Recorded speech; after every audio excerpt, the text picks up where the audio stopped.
and 19 career at-bats off of Kikuchi, so keep that in mind as you're watching the game. Enjoy the game this Easter Sunday. We'll see you back here after for Giants Postgame Live.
And they win 2 games in every city, which is not an easy thing to do against the teams that they've played.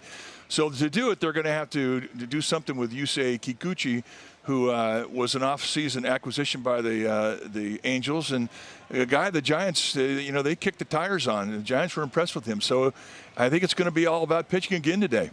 All right, should be fun. The Giants are 9-2 against the American League, and as like Mike said, looking to go 6-4 on this trip.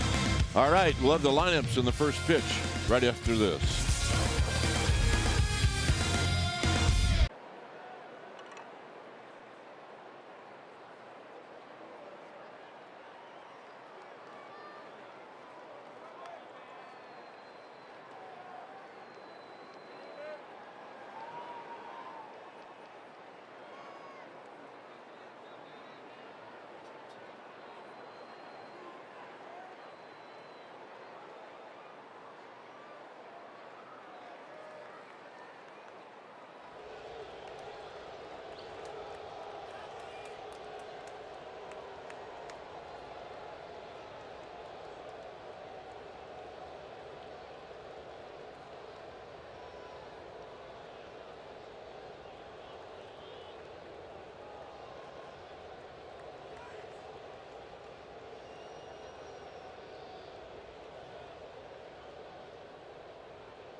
destination.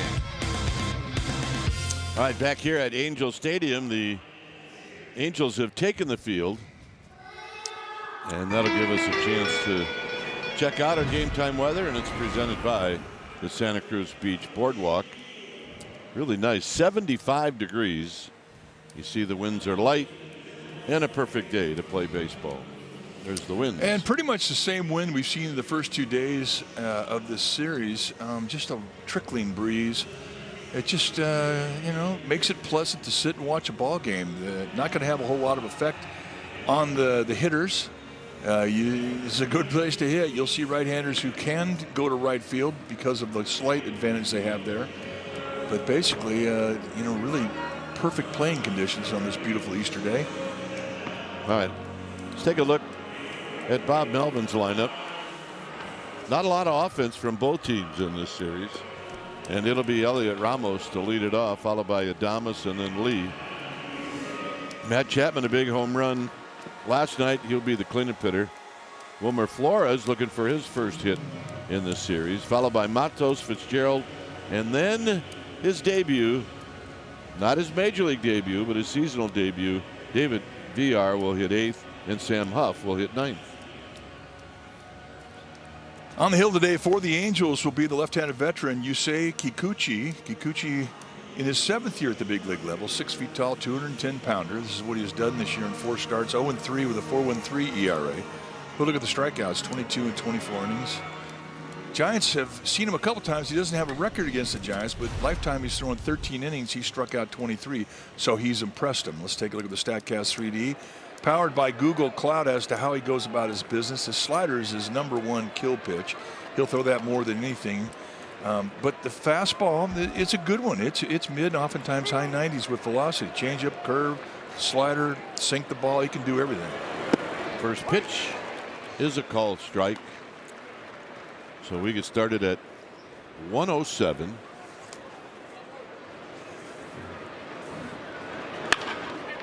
This is hammered into center field for a base hit, and that's how this game gets started. All right, let's take a look at the Angels defensively. It's a defense brought to you by Walkup Personal Injury Law. Starting in the outfield from left to right, it'll be Ward, Adele, and Trout. Good arms across the board. Neto and Renifo on the left side of the infield. Anderson and Shonawell on the right side. Logan O'Hoppe, he'll be in the squad, putting down the signs. Here's Adames, 1 for 7 in the series. Played a big role last night. He knocked in a run, he scored a run, and when you only score 3, then you've done your job. You kind of get into that 200 range. And a high strike called by longtime umpire Laz Diaz. Estabrook, Honora, and Bacchus from first to third.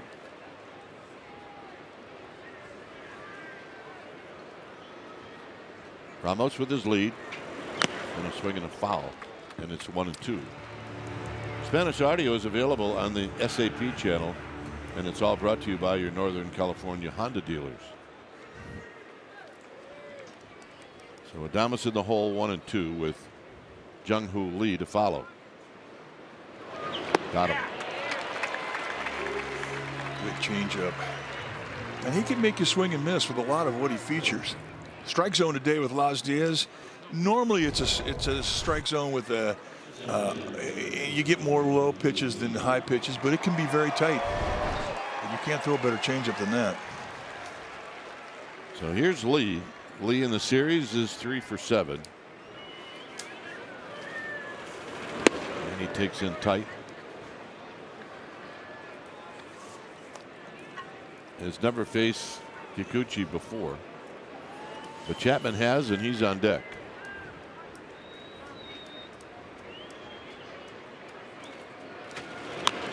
Fouls this one off his foot, or his knee, or his thigh. Could have got all 3. Take a look at what he has done against lefties this year. 480, 12 for 25. 294 against the righties isn't that bad either, but I mean, he's really raked lefties in a lot of opposite field approach. Interesting, more home runs against lefties than righties. Fouls this one back, it's 1-2. mean, that's a healthy fastball. No, he's got good stuff. As I mentioned, 13 lifetime innings against the Giants with 23 strikeouts. I mean, that's great stuff to do that.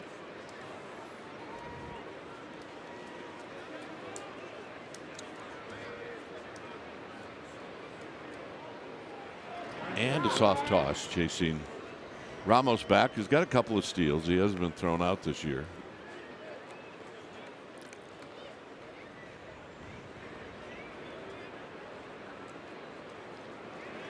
Open stance for Jung-Hoo Lee. Fouls this one out of play. It's 1.36 on load time. It's not that important for a lefty to have a real quick delivery. I mean, it helps him, but it's not essential.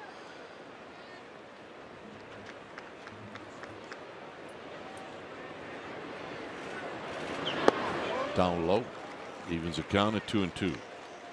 You just have to be able to mix around your delivery home and upset the timing of the base runner you're looking straight at when you're pitching from the left side.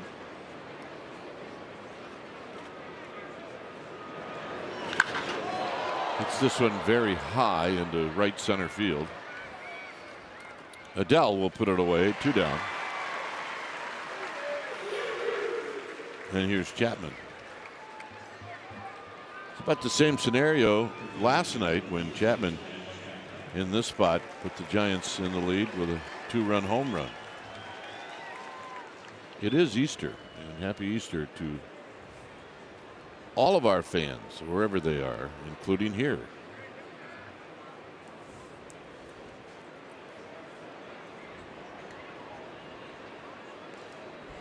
So Ramos with his lead. Chapman takes outside. He does have a couple of lifetime home runs off of Kikuchi. And he's 5 for 19 overall.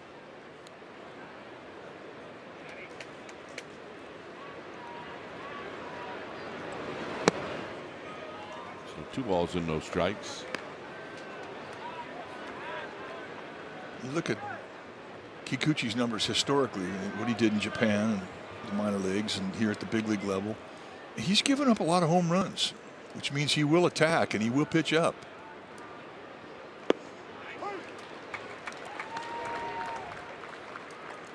A slider and a 2-0 count, taking away a strike. You're not looking for that.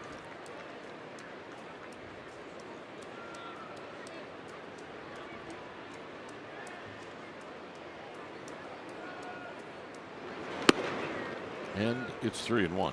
So you saw a 2-0 slider. Might you see a 3-1 slider? No, he throws that more than anything, and I think you could see that at any given time. The thing about his slider is that he can point it, he pinpoint it on both sides of the plate on the corners. Hit high to right field to Trout. And that'll end the inning. Strikeout, 2 fly balls after the single. Justin Verlander coming out.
This copyrighted telecast is presented by the authority of the San Francisco Giants and may not be reproduced or retransmitted in any form.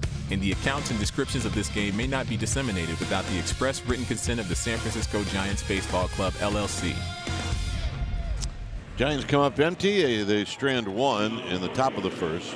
So here's the Angels lineup, and it goes like this. It'll be Ward, Rengifo, and Trout. Jorge Soler, the cleanup hitter. Then it's Shawnuel, Ohapi, and Neto. Joe Adell will be in center field. He'll hit 8th. And the first start in the series for Tim Anderson. He's hit 9th. So here's Ward. Ward chases the first pitch and fouls it back. Justin Verlander on the hill today for the Giants. The 6'5", 240-pound, 42-year-old, 20-year veteran. Taking the hill 4-0. Still looking for his first win as a Giant. Playable pop-up for David Villar. 1 out. Let's take a look at the StatCast 3D powered by Google Cloud on Verlander. You see a lot of four-seam fastballs. He has a straight down slider, which has been his go-to breaking ball for years, but his curveball, changeup, and cutter, I mean, he can strike you out with those as well. I mean, he's just that kind of guy. He's been an MVP, 3-time Cy Young Award winner, Rookie of the Year. I mean, he's done it all. Rengifo with a big swing and a miss. 4 for 11 lifetime against Verlander, and 1 for 8 in this series so far.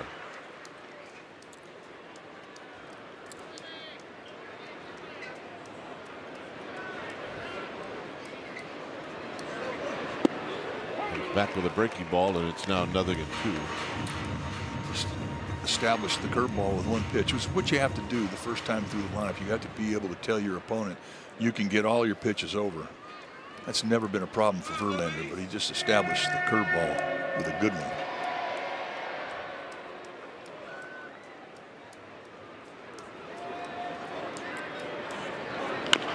And a chopper to Villar, and he'll go to the bag. 2 outs. All right, let's check out the Giants defense. Is brought to you by Walk-Up Personal Injury Law. In the outfield from left to right, it'll be Ramos, Lee, and Matos. Good assist arms across the board. Adames and Chapman on the left side, Fitzgerald and Villar on the right side. Villar getting his first start. And Sam Huff will be in the squad, putting down the signs today.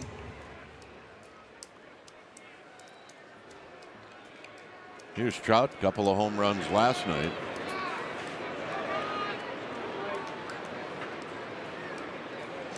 The guys have faced each other now for a long time. 50, make that 43 at bats for Trout against Verlander. That's not counting walks. And Trout only has 5 hits in those 43 at bats, but a couple of them are home runs. How's this one out of play? Going right at him with an attack fastball right over the plate at 95, and he was late on it. There's the numbers. 116 lifetime with 11 strikeouts and 43 at bats.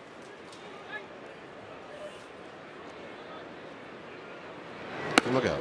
I know you talked, Mike, about Verlander and all the years he's pitched against these Angels. He's made 34 starts. That's a full season against one team. Yeah. 17-11 lifetime. It's just good.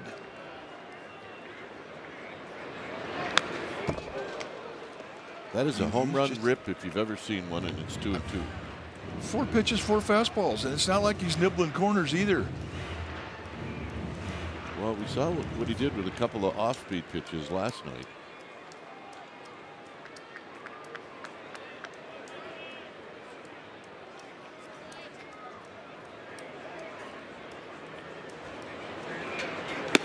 Got him.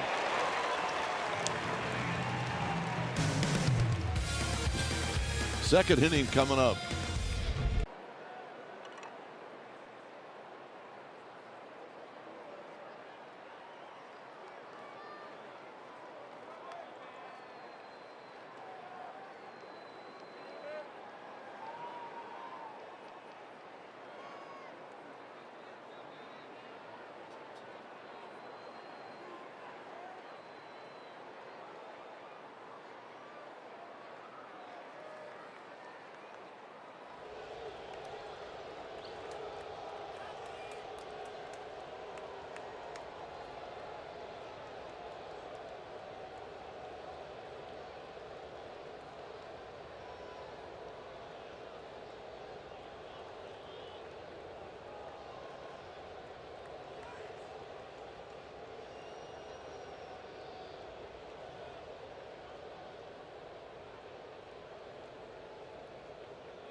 This telecast is brought to you by Bay Area Panthers. Bring your outdoor voice indoors at Bay Area Panthers Indoor Football League home games.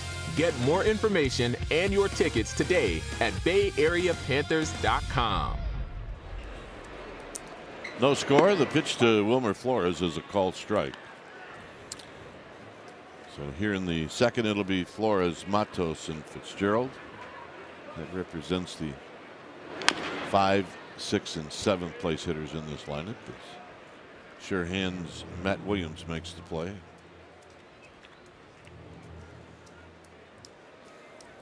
Flores does not have a hit in the series. He's 0 for 8. This one is up the middle. Neto, wide throw, got him. Nice play. Nice play. He knew he had time. Wilmer Flores doesn't have great speed. But even at that, I mean, a full 360.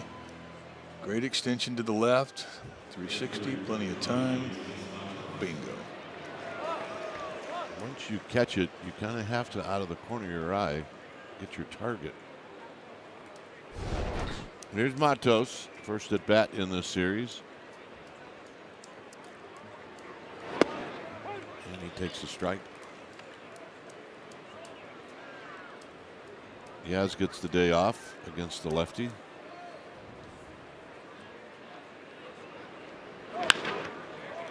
Neto gets some more work again, this time on the run, 2 outs.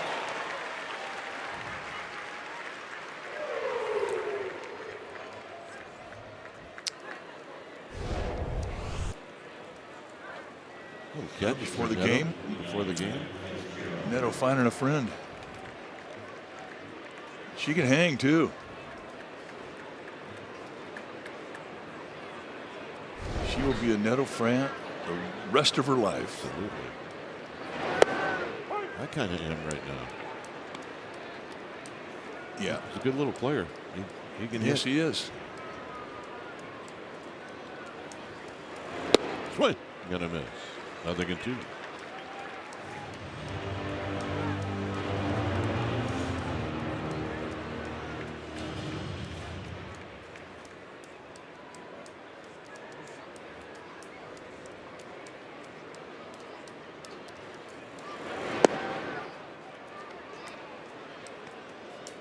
Where's that fan?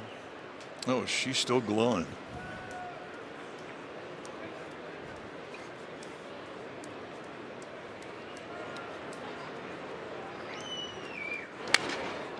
Well, some new lumber for Tyler Fitzgerald. Well, I mean, he gets a breaking ball down in the strike zone, then he comes right back in on the hands of the fastball and blows him up. You can stream every out-of-market game live or on demand. Plus, stream MLB Network 24/7 for the entire season. Learn more at MLB.tv. 1-2.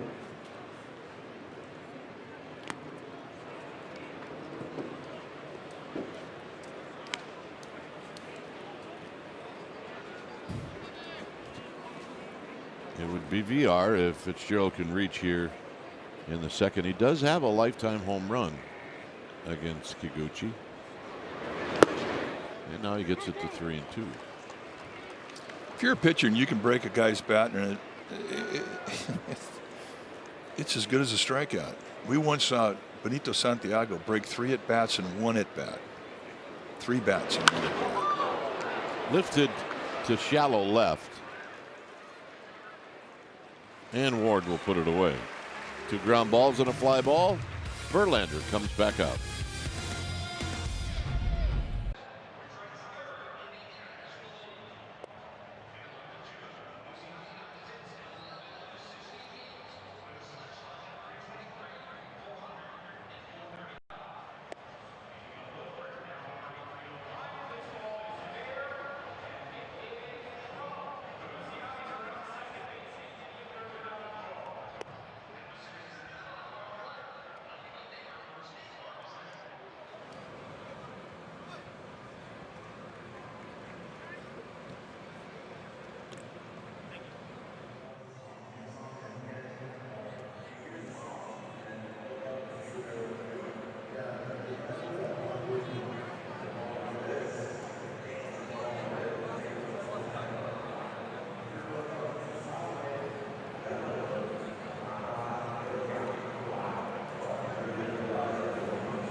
Well, let's check out our Coors Light beating the pressure. Most double plays induced this season in the majors.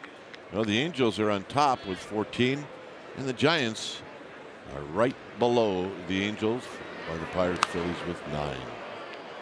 There's Soler with a high pop-up foul and out of play, and clearly somebody above us made a nice catch.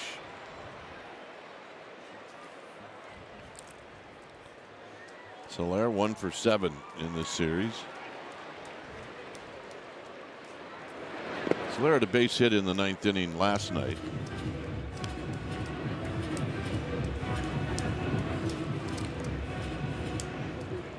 Could have been the Easter Bunny that made that You think? catch of the pop-up. Yeah. Easter Sunday, why not? They said he was here today.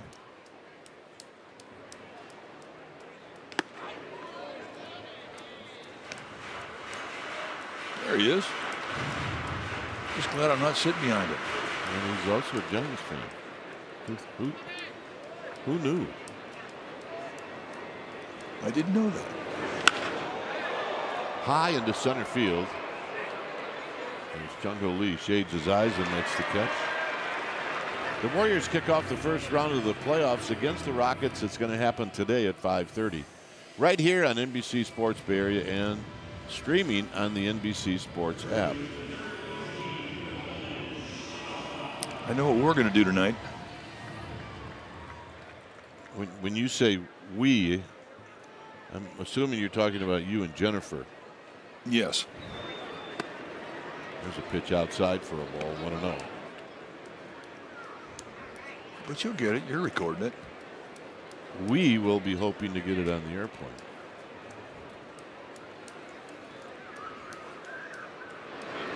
Swing and a miss by Shonowell. He just established the changeup. That was a good one. I think it always means a little more when you as a pitcher can establish a pitch in a fastball count, like that changeup in a 1-0 count. Perfect time to do it. There's a strike. Shonowell is 2 for 6 in this series, and he's 2 for 6 lifetime against Justin Verlander.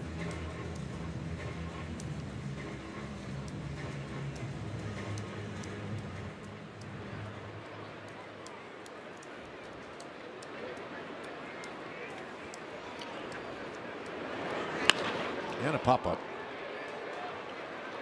Ramos coming in. And here's O'Hoppe.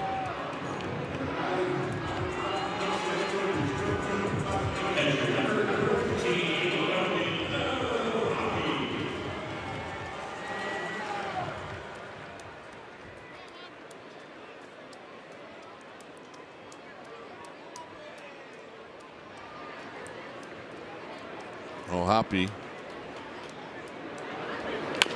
bounces this one to Chapman at third. Chapman will throw on the run, and they got him. Nice quick inning for Verlander, and for the Giants, VR is going to hit first.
This telecast is brought to you by Santa Cruz Beach Boardwalk. It's time for the beach. Buy your ride wristbands and season passes online and save up to $20 per person. Good look at the beach. Always looks refreshing, and it looks like a place we'd like to go to. It's been a long time. A lot of time when I was a kid down there in that beach. It's a good one. So here's VR. Those are his numbers this year in Sacramento in 15 games.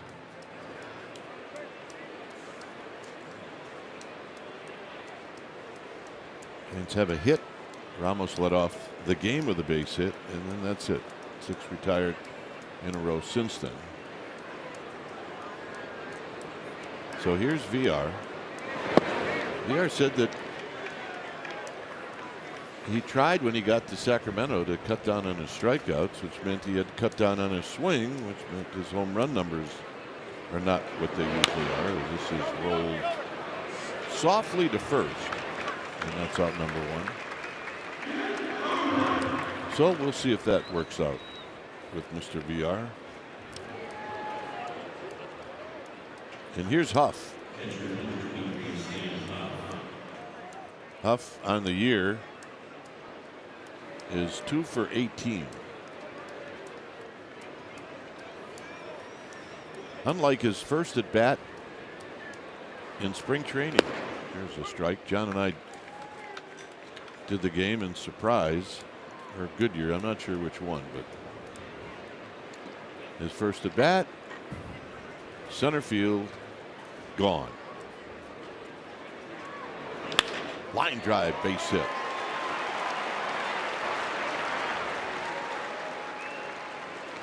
Well, get $10 tickets right now when the Giants take on the Brewers tomorrow through Thursday in honor of the team coming home. You can get $10 all 3 games. Offer expires tonight. Go to sfgiants.com/flash.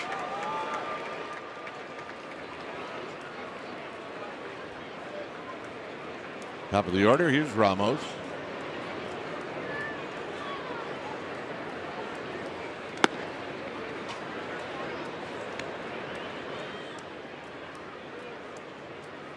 $10 tickets Monday through Thursday.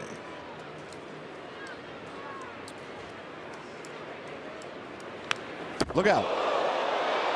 My goodness. Ramos flipped that over the screen. The screen is there to protect a bat or a ball from going in the stands, and they're going to have to raise that screen. It's the first time we've seen that. And they're taking the bat. That's not right. Well, they maybe exchange it for something. Wow, that just scares you when you see that go up there like that.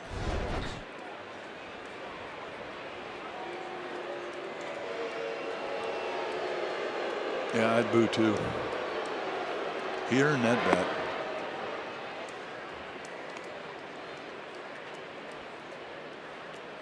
But it's policy. I mean, they don't want to have a bat in the stands, and I understand what the Angels are doing. Give him a It's rally just that monkey. from a fan. Yeah, give him a rally monkey. Almost out of play.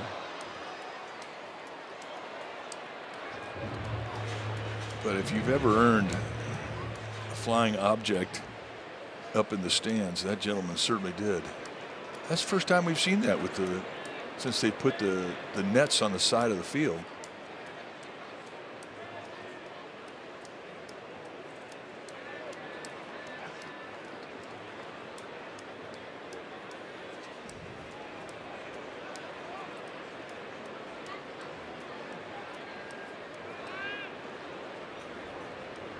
Long pause. This is also, Mike, a ballpark where the nets stop about halfway down the lines. In all the other parks that I'm aware of, they go to the foul poles. Well, this guy's just going to walk around with his bat. Yeah, that's where it ends. And the walk. Kikuchi a little upset. losing Ramos to the walk. Our Giants got something going here. And our Giants fans getting a little antsy. They're wildly applauding walks right now. Good for them.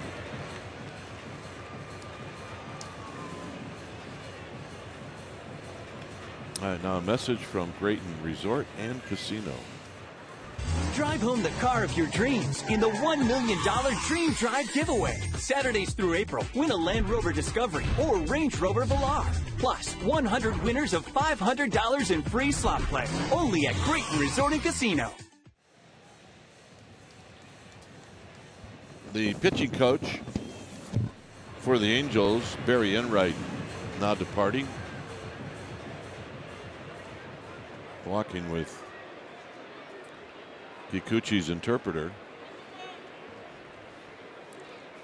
And it'll be Willy Adames now, and the Giants will have their first at bat with a runner in scoring position.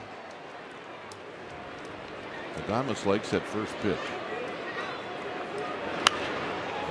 Pops it up foul and out of play. Yeah, he got a good one to get after. Kikuchi went right at him with 94.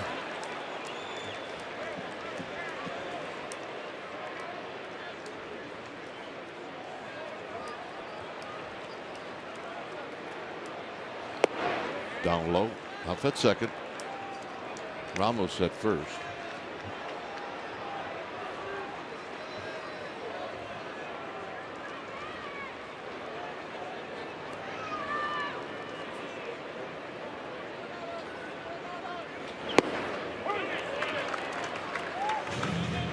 Down and in, and a call strike.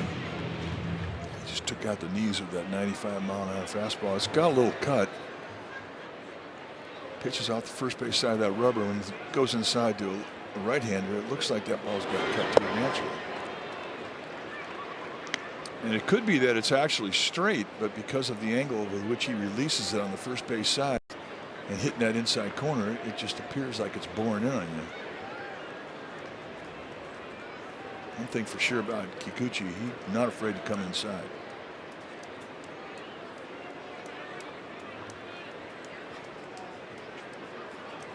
One out, two on. Top of the third.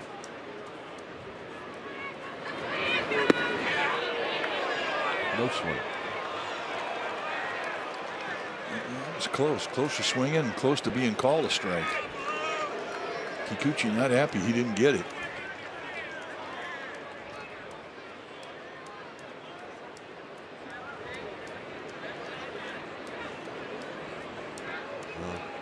Kikuchi right now is playing around with the base runners and with the hitter.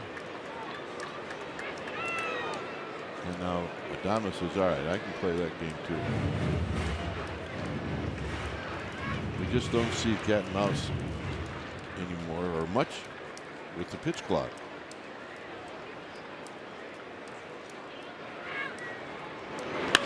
High drive. But in the park to Ward, who's going to make the catch. And Adames must have got that just a little bit off the end of the bat.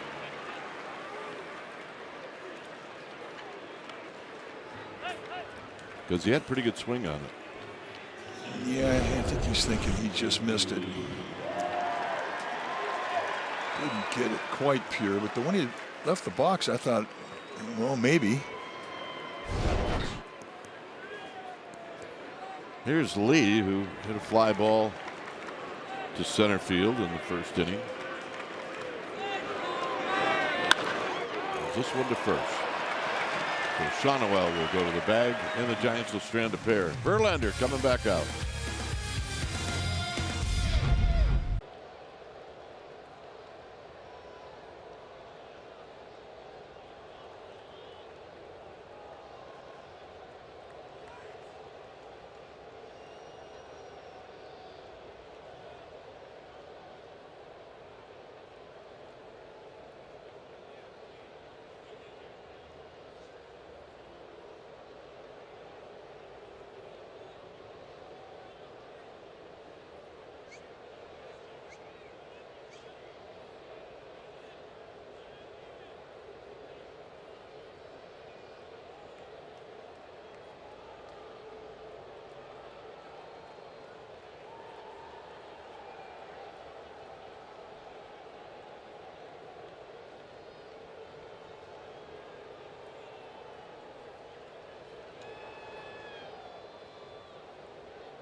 This telecast is brought to you by Visit Humboldt. Follow the magic. See where it leads.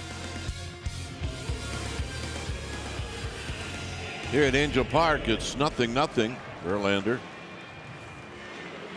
will go out for his third inning of work. It's 6 up, 6 down so far. As Zach Neto is going to step in and lead things off. And he takes a strike. Neto in the series 1 for 6.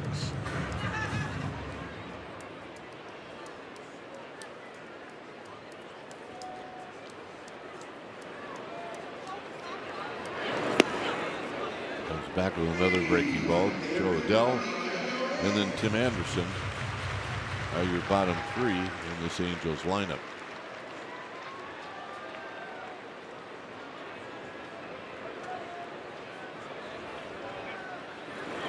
Swing and a miss. That pitch up a little bit, and it's 1-2. Neto, a former first-round pick by the Angels back in 2022 out of Campbell University. We were talking to Zach Manassian on the bus last night about Neto, and he said the guy that loved Neto was Brian Sabian. Drive to right, and Matos is there to make the catch. Now, before Brian Sabian was a general manager, he was a scout, and a good one. And his ability to judge talent, I mean, it's something that the Giants organization benefited for a long time. I think Zach was saying that a bunch of us got this group text and it went something like this. Are we on Neto? And it turned out the Giants certainly did know that Zach Neto was going to be a good player. Adell 3 for 6 in the series, and he rolls this one to Adames. Adames has to hurry, and VR digs it out.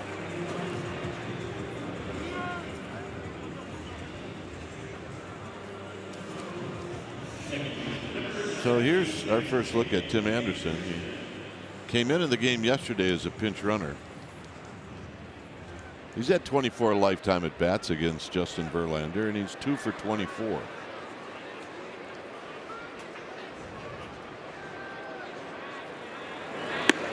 Anderson was a star with the White Sox.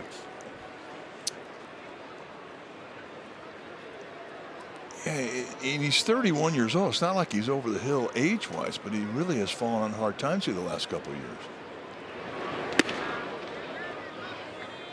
I mean, this is a guy, he had 4 years in a row where he hit over 300. In 1 year, he led the league with 335, came back 322, 309, 301, and then all of a sudden a major drop-off, and he hasn't been able to find it. 3-0 count to Anderson with Taylor Ward on deck.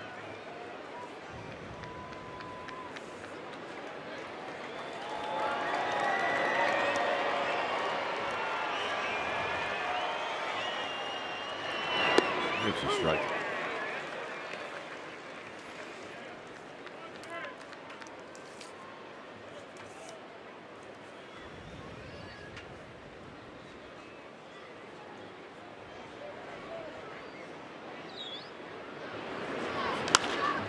High pop-up foul. That'll be out of play down the right field line. You ask the evaluators in this game, what do you think happened to Tim Anderson? Why did he fall out? They can't tell you. Tim Anderson couldn't tell you.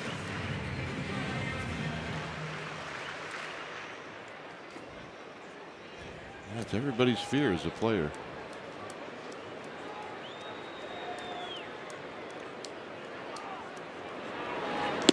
Got him. And that'll end the inning. Fourth inning coming up.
Time now for the Ultimate Performer, brought to you by your Bay Area BMW Centers. Matt Chapman last night, first at bat, a 2-run homer off of Kyle Hendricks. Then in the 9th inning defensively, in a 1-run ball game, he gets the second out of the inning after he loses his footing, and he throws out Logan O'Hoppe, a big second out in that inning. The Giants would go on to win by 1 run. Our Ultimate Performer, brought to you by your Bay Area BMW Centers. Here's Chapman and the 0-1 pitch in tight.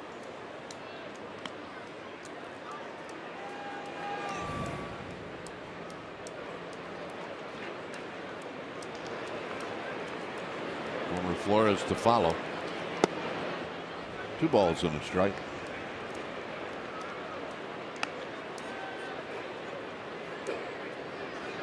Next pitch, number 50 for Kikuchi.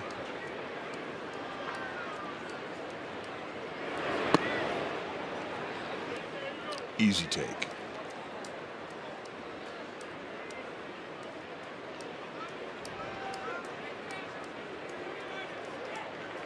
See if Chapman gets something he likes. He does, and he hits it foul. Yeah, I think he was looking for that slider.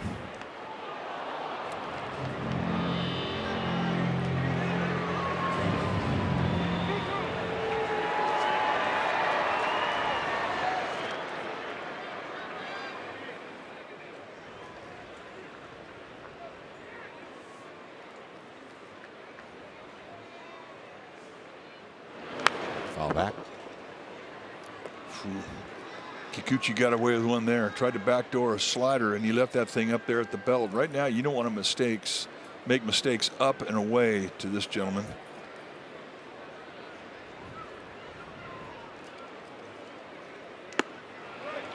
And the walk. Last night after the game, Matt Chapman had a chance to talk about that weird play we were just talking about. So there was a chunk of dirt out at third base, and I went to fix it, and Walker came set super quick.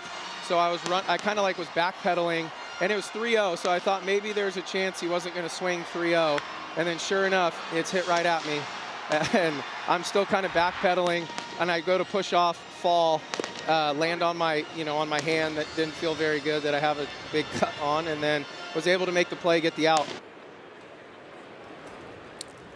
Well played and well said.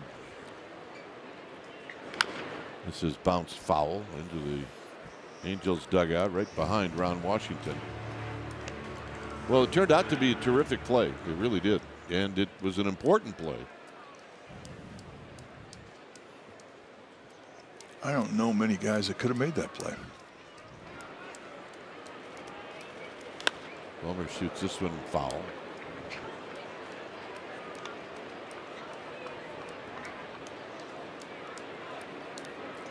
But, I mean, the beauty of Chapman is being able to watch him every day, and he finds a way to do something spectacular every day.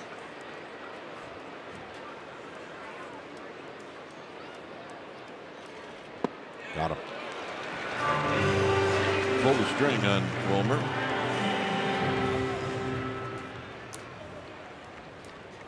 So here's Matos.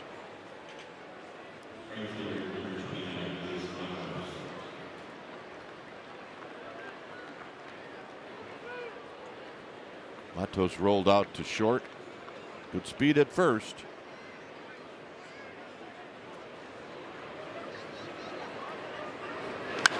And Matos hits this one very high into center field for Adell.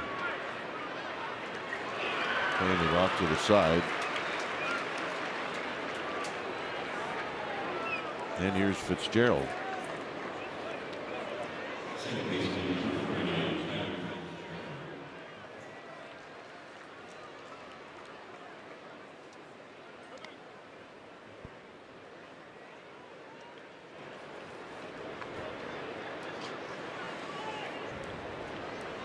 Fitzgerald popped out to left field in the second. Here he gets jammed and he loops one into left field, a base hit, and look at Chapman move. And he's going to be held up at third. And now the runners will be at the corners for VR as the Giants pick up their third hit. Well, after the big series that Fitzgerald had in Philadelphia, I mean, teams are now starting to go in on his hands. And, I mean, it helps when you're strong enough that if you do get jammed, you can throw it out over the head of a middle infielder. I mean, you can't jam a guy any better than that. And Fitzgerald will take it. And here's Chapman showing you what kind of wheels he's got. He can scoot. Here's VR. And VR takes one way outside. VR always has had a good ops field approach. Inside out with power to right field, especially against lefties. So we got a "Let's Go Giants" chant, and the Angel fans are trying to drown it out.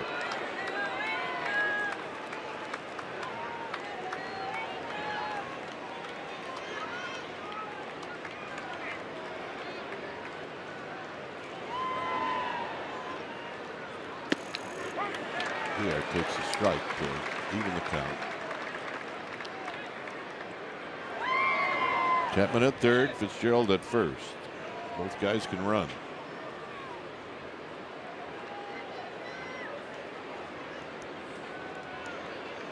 And Fitzgerald goes, so there's a swing and a foul back. Just missed it. He was on it.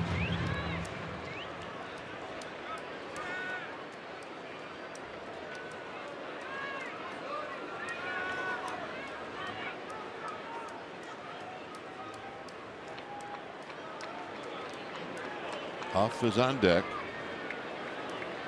Right now it's being left up to David VR in his second at bat this year in a Giants uniform. Runner goes. Shot up the middle, and on a backhand play by Kikuchi saves the day. It remains 0-0.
Well, they've accomplished a lot of things. They proved that they can play in bad weather. They proved that they can come down from a large deficit. They've played great defense. They're pitching with the starting staff really picked up by the bullpen. The bullpen has been fantastic in this road trip, but they absolutely have walked away with confidence in what they've accomplished in this road trip. This has been a tough road trip, but man, they've played well.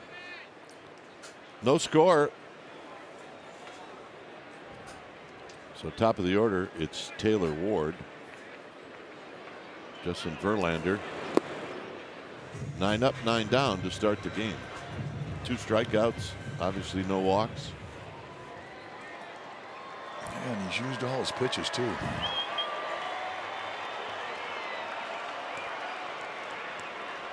Takes a deep breath on the mound. And a rocket down the left field line. Ramos will dig it out, and it'll be a leadoff double and the first hit of the game and the first hit in the series for Taylor Ward. Got a little hang on the slider. And jumped all over the location mistake. Watch where this pitch winds up. Right there, middled in at the belt. And that is right where guys like him. You're just happy he didn't get knocked out of the ballpark. Rengifo shows bunt and takes a strike on a breaking ball. Didn't think so. I mean, you square around the bunt, your knees are bent, you're kind of low in the squat, so you see a big old curveball come out, start out at his head. He identified that as high early in the flight. Bunts this one foul and almost got him on the hand, or may have.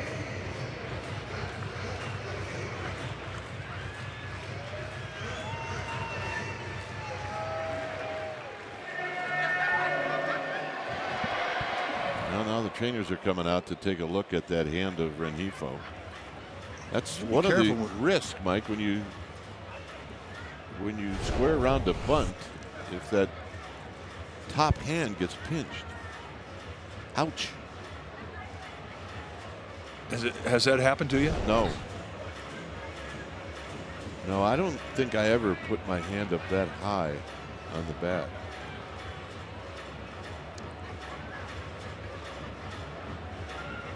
Yeah, I've seen guys break fingertips.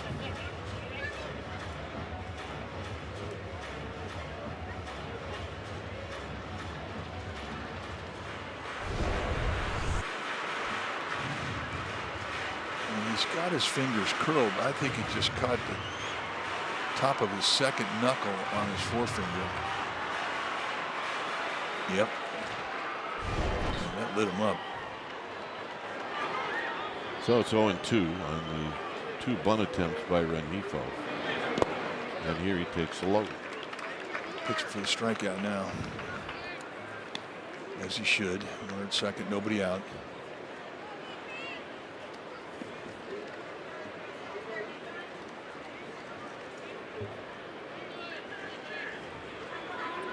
Ward with his lead.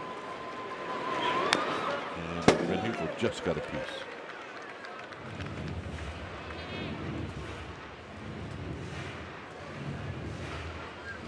Verlander with 37 pitches here in the 4th inning.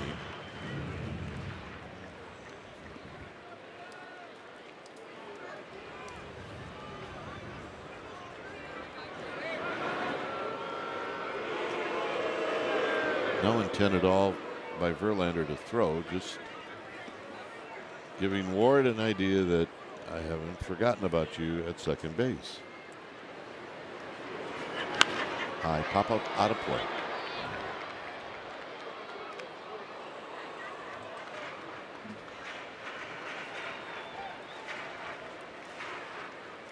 So a battle here with Ward at second and nobody out.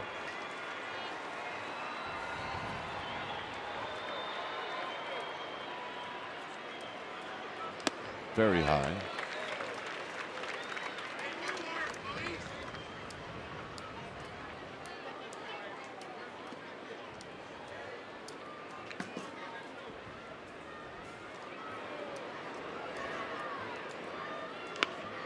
This is foul down the left field line. Battle on right here.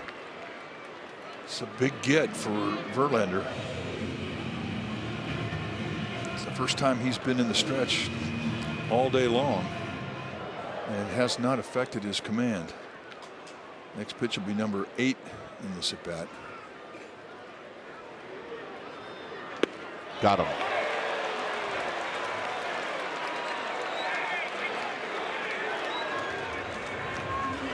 That's one of those that could have gone either way. Well, he had a chance to go out there and sort of pick away at that outside corner. And Las Diaz is, he's giving him a little bit of room out there in that outside part of the plate. Big get.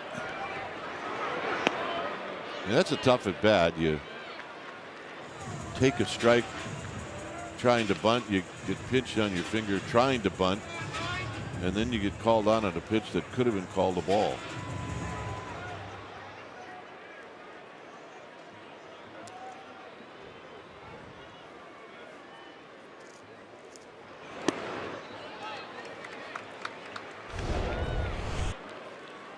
Take a look at strike 3. I mean, it was just, and they give you, the umpires, a 2-inch border around the strike zone. And if you call within that border, it's considered a good call. So he will not get docked on that call.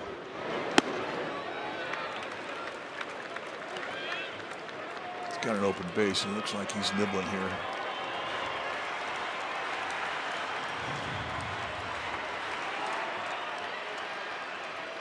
Lineup management. There's a strike.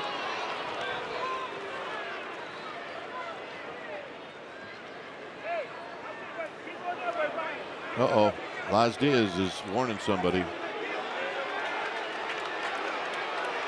Laz has been known not to have a very long fuse. And Washington's trying to protect one of its players.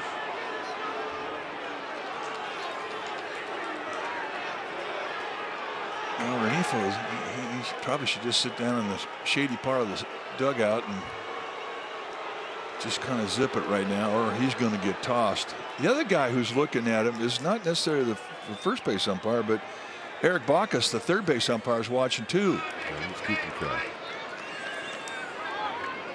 3-1. All of this going on, Trout's thinking, I want to hit.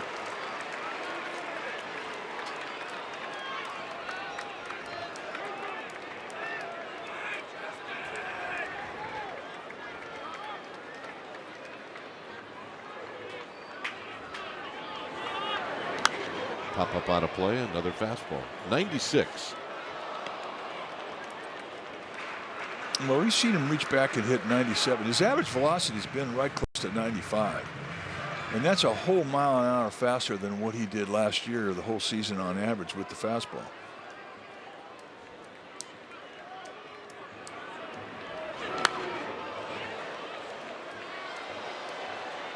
Remember the first at bat he had today against Trout, 4 fastballs, and he struck him out swinging.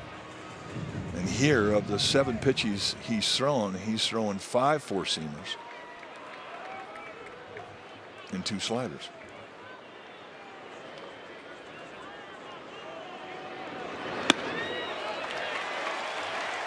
So the walk. I don't think he really cared that he walked him.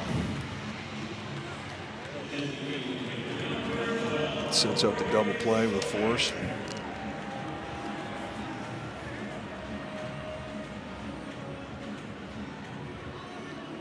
Soler hit a fly ball to center field in the second.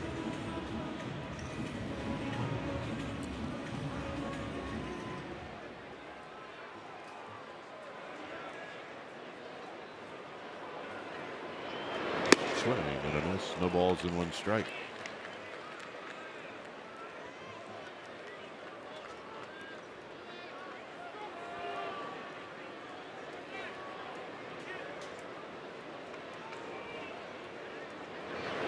Very high. Huff's Nice a big play, guy. Wesson. And he had to come way out of his crouch. Yeah, he's 6'4". That's a good play. You want to keep that force. You don't want to give him 90-foot gifts, not now.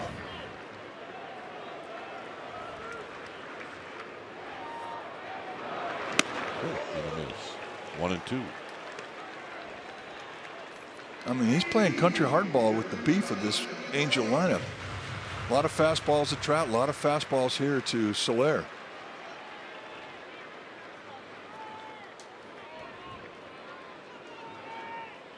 Got him. He just stayed with it.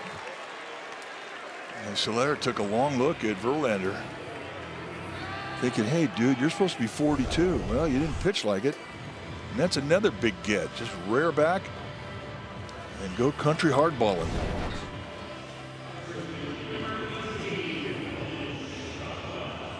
Shonowell, Nolan Shonowell, popped out to left in the second.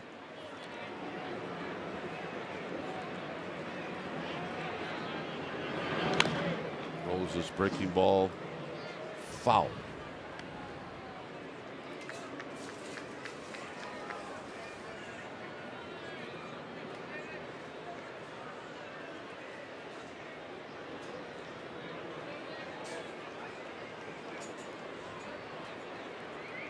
More pitches this inning than any of the other innings. The fastball's high. Just let him sniff one. Not a bad thing. Make a guy snap back or move his feet. You don't have to hit a guy to impress him.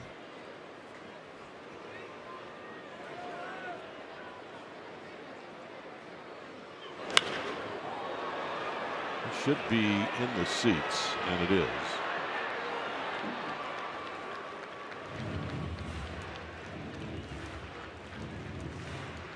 25 pitches so far here in the 4th inning, so this is the inning that he's had to dig deep the most. 56 on the total. It really isn't a big deal. I mean, you want to be 60 pitches or less at the end of the 4th inning.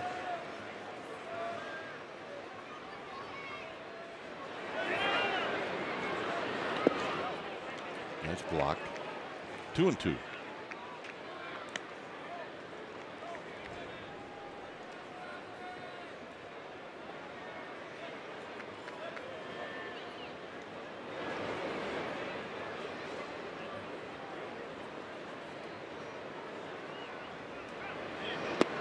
And a full count. And then the first changeup of the sequence. And that'll set up a high fastball at the hands. But he's got a base too. I mean, if he feels his best shot to strike him out is going back down in the dirt with a slider, get after it. He doesn't have to throw a strike with anything here. Runners will be on the move with the count 3-2. And the walk. Good pitch. Good pitch, good take, good battle.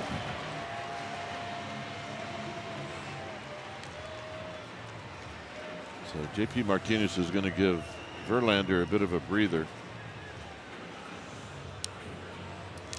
It's been a long inning. A double, 2 strikeouts, and 2 walks. So a lot of pitches. Well, these meetings do help you. I mean, you get a breather, but you also gather some strength. With the pitch clock now, I mean, you don't really have a chance to kind of back off and regroup on your own. You have to pay attention to the pitch clock, so a pitching coach can help you out. And this is the perfect time to do it. This is the biggest situation in the game for Verlander right now.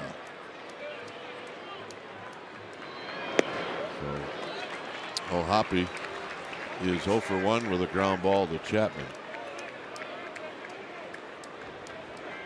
Bases are loaded here in the 4th.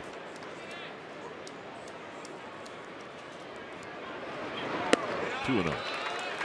And now this becomes the biggest pitch.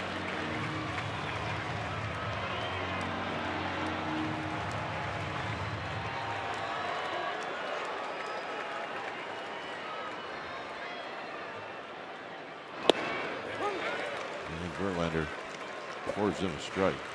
Yeah, 96. So he's reaching back into that ball bag to get as much velocity as he can get. And he put it in a perfect location.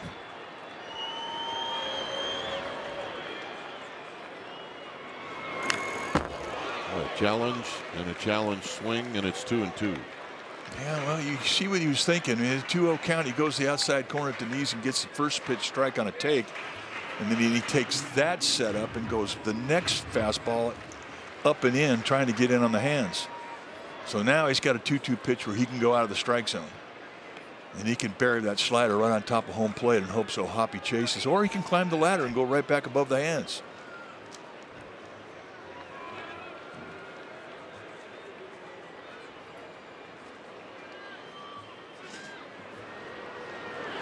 Got him. Well, in the end, Verlander strikes out to side. How about that? No score.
All right, let's check out the T-Mobile coverage cam to end the 4th inning.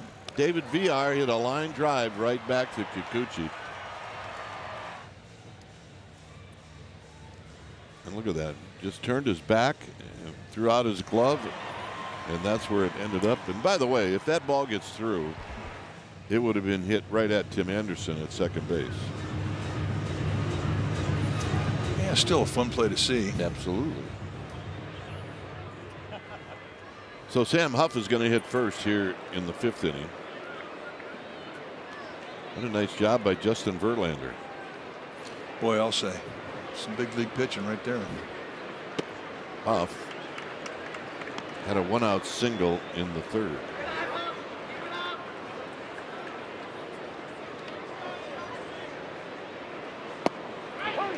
That's another quick strike.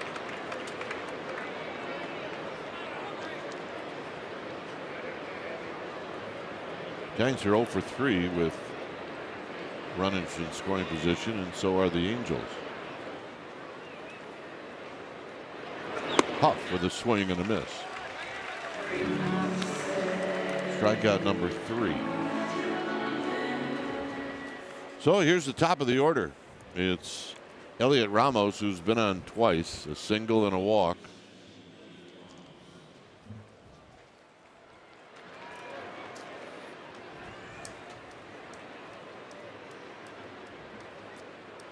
Foul back. Another good job of Kikuchi getting that fastball in on the hands of a right-handed hitter. And he has really been good at doing that today. Ramos lines this one. He's got a base hit. And see if this, it does. It skirts by Adell. And Ramos is going to end up at second base with a 1-out double. Ball gets away. Ramos is going for third. Here's the throw. And he's in there. The ball gets away. That's a big 90 feet mistake right there.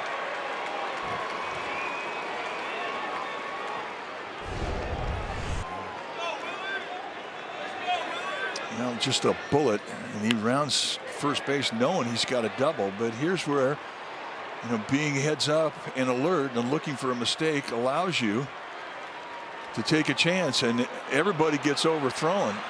With Kikuchi coming over to take the bag, he couldn't catch the ball, and Ramos winds up putting himself at third base with 1 out, and that's huge in a 0-0 game. The question is if Kikuchi hangs on to that, is he out? Probably by 3 feet. Well, they obviously, Ron Washington and the training staff wanting to know if their starter is okay.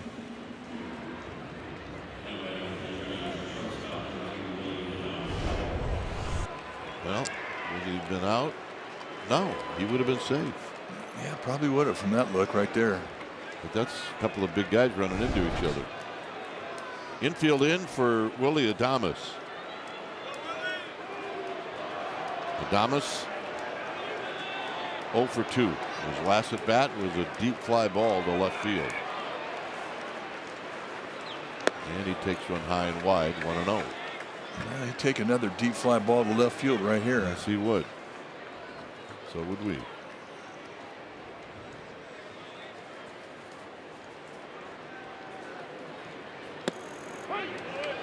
Outside corner to even the count. Kikuchi pitching for the strikeout. Nothing special really in the outfield arm-wise. The best arm strength-wise is in right field. Line drive, base hit. Shoots this one right past Rengifo, and the Giants take the lead. Listen to this crowd. A lot of Giants fans down there.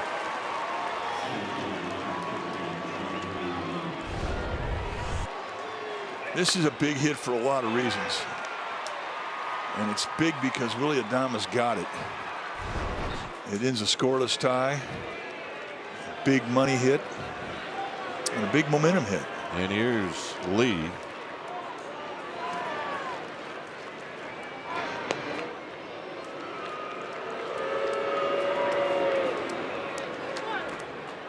I'm I'm assuming the error on the play that Ramos went to third was on the center fielder.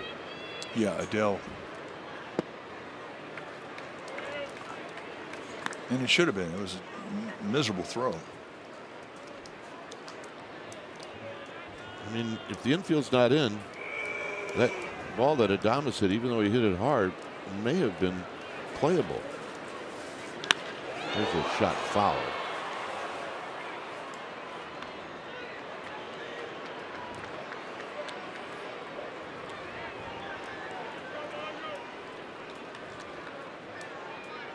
Chapman to follow.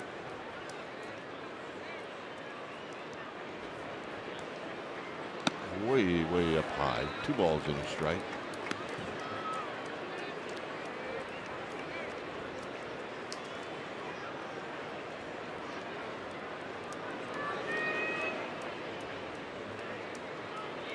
That's the face you want to see on your starting pitcher on the bench.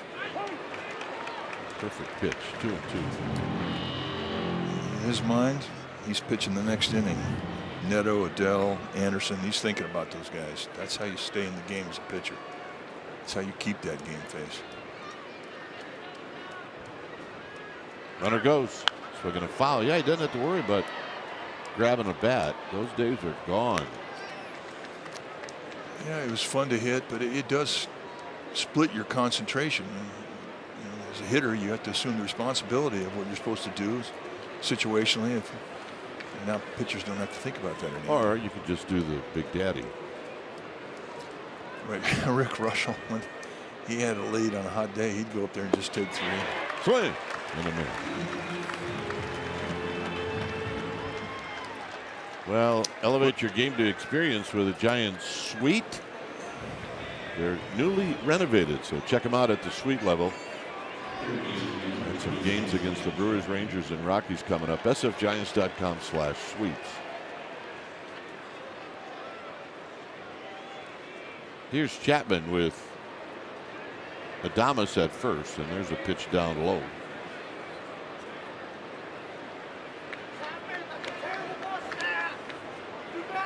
Chapman, a fly ball, out, and a walk.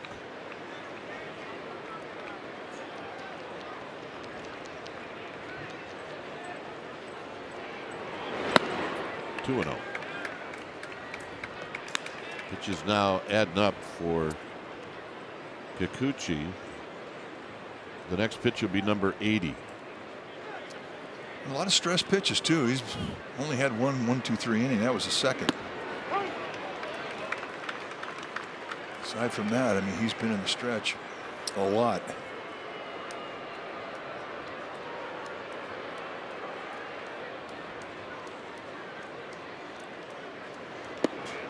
Kind of a half swing, make it 2-2. He broke him down.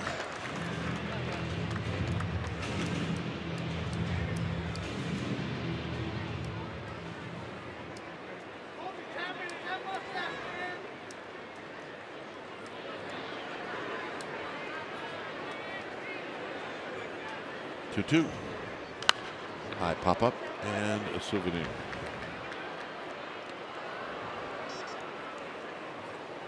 Giants are home tomorrow, so if you're thinking about coming out to Oracle Park, the weather's supposed to be, it's actually supposed to warm up in the Bay Area, so come on out. And if you choose not to, then check us out. Yeah, plus $10 tickets. Yeah, Mike and I will actually be in the same room. I'm looking forward to that. Not that I don't like the bunker, but the yard's so much better. It is. Runner goes. Line drive, foul. But I like the $10 ticket deal for the next 4 games. That's fun.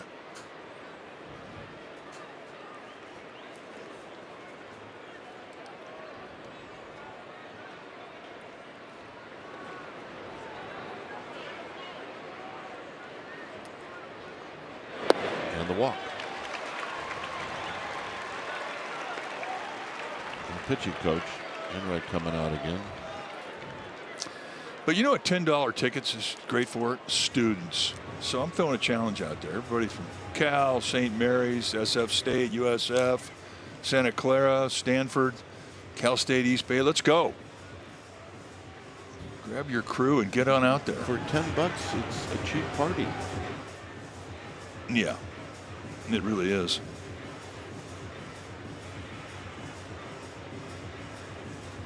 Las Diaz is going to break up this party. They'll be there. They will. Gamers. All right. Just for the fun of it, let me check one of my 12 weather apps. For San Francisco, tomorrow, a high of 63, but Monday or tomorrow, a high of 71. Come on.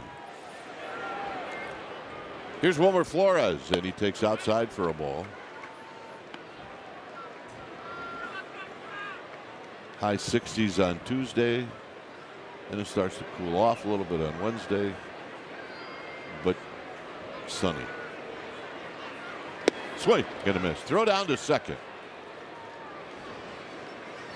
Oh, Hoppy thinking he can catch Adama sleeping, and it's 1 ball and 1 strike. He caught me sleeping. He picked me off.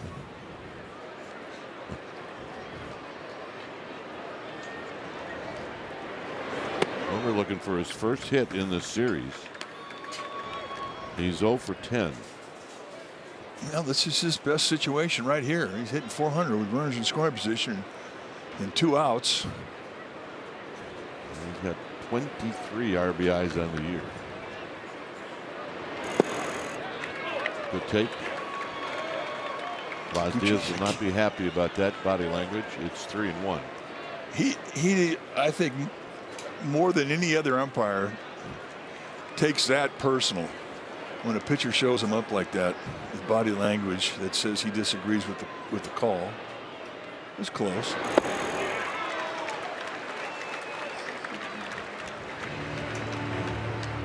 That slider is, Kikuchi has really given Flores some fits today.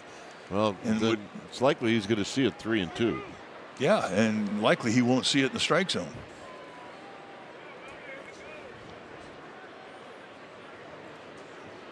Because he's got a base open here. Pitch number 91 coming up.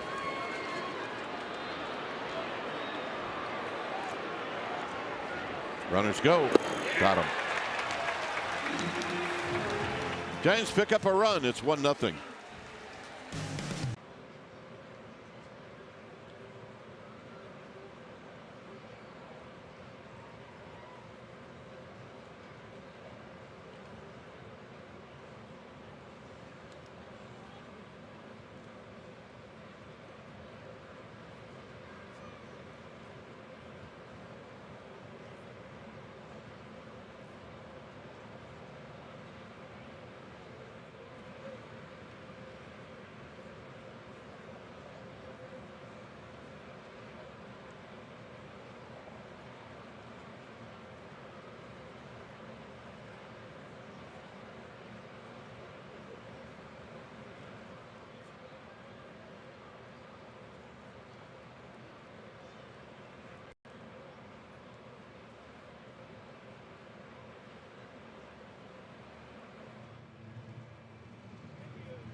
Hey, coming up Saturday, Brandon Crawford Celebration Day. Come on out, get to the park early. The Giants are going to honor Brandon Crawford. First 15,000 fans. They're going to receive a Brandon Crawford graphic t-shirt presented by Super Duper Burger. And if you can, get your tickets at sfgiants.com/promotions. High fly ball hit well, left center field. It's not coming back, folks, and this game is tied.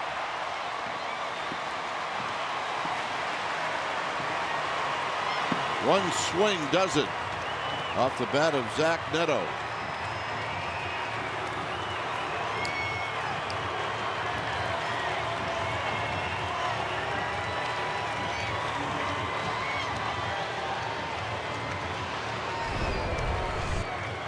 And the young girl who became a big Neto fan today has to be excited at this. Giants worked so hard to get their run on the board, and here with one pitch, Neto says, we're all tied up. Here's Adele, who takes high and tight. First of the year, remember Neto just was activated for the Friday night game. He'd been on the IL.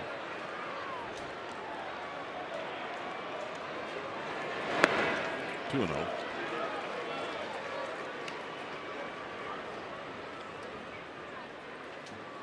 So we pitch number 68 for Verlander.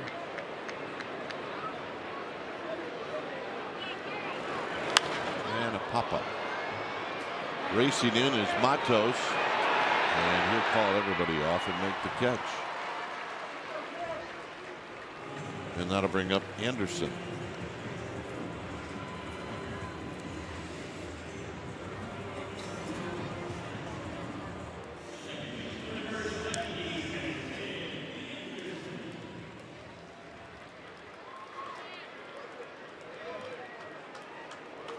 Anderson struck out looking in the third. Swing and a miss.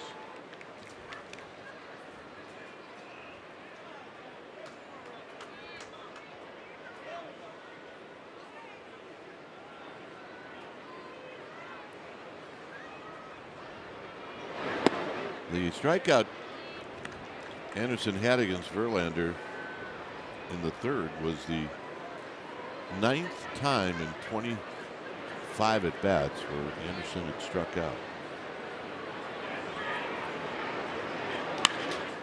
And another pop-up. Backpedaling is Adames. 2 outs.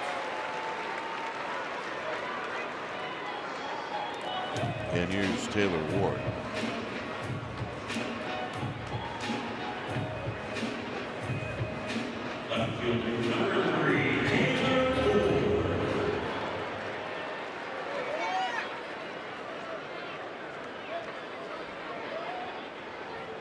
Ward doubled down the left field line in the fourth. The Angels have 2 hits. The double by Ward, and you just saw the home run by Neto.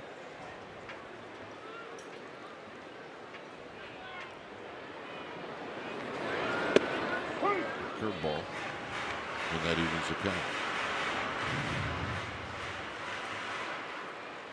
Been a lot of drama in this series. A lot of close. Happens. A lot of close innings. And another pop-up. Right in the middle of the diamond. And Adames makes the catch to end the inning. A home run and 3 pop-ups. 6th inning coming up.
Well, the 2025 All-Star Teacher Award presented by Provident Credit Union is happening right now, and you can go to NBCSportsBayArea.com/AST and check out Greg Martin as well as all the other finalists. Vote now. Here's Matos in a 1-1 game.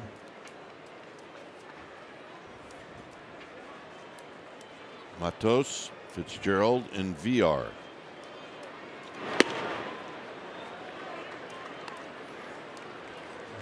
Low-scoring games really intensifies defense, pitching. And coming into today's ballgame, you look at the league's leaders in the National League, and the Giants, they're in the top 5 in pitching and defense. And they rank 13th offensively, at least that's batting average. But their strength has been their pitching and their defense. Their pitching's ranked 5th, their defense is ranked 3rd.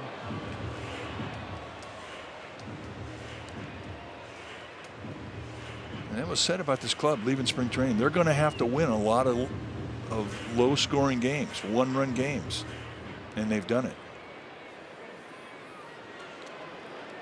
Yeah, it looks like including this one. 2-2 pitch. 2-2.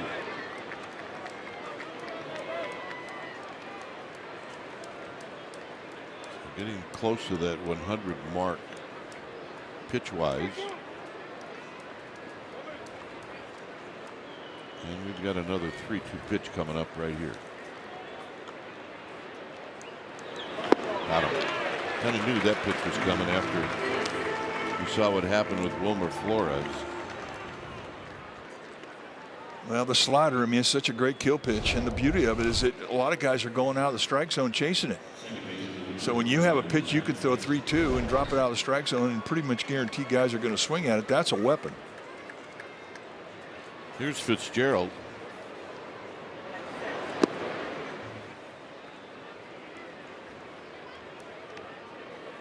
Fitzgerald broke his bat with a single in the 4th.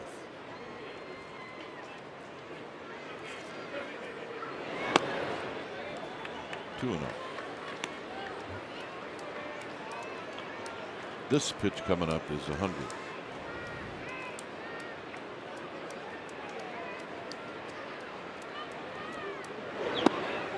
You know, so if you walk Fitzgerald, you got speed.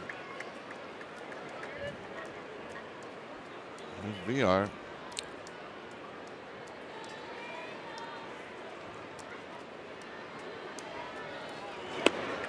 And a strike. Yeah, speed where he gets on and VR finds a gap, he could score on a double.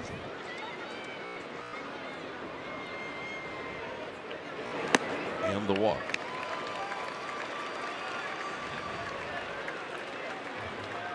And here comes the Angels manager, Ron Washington. 4th walk of the day for Kikuchi. All since the 3rd inning.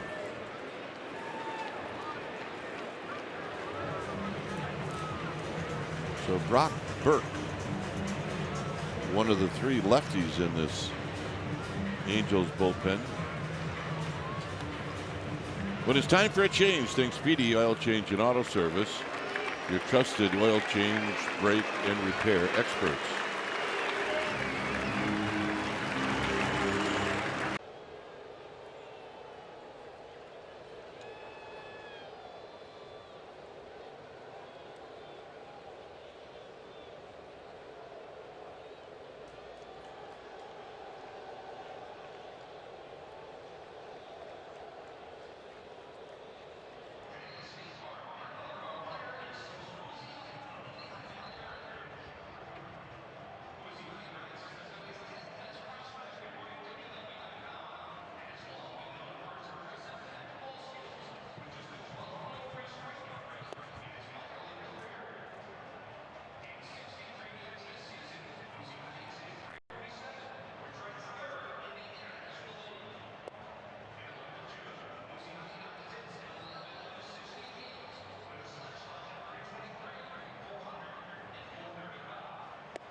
Xfinity delivers Wi-Fi built for streaming live sports with the ultra-low lag.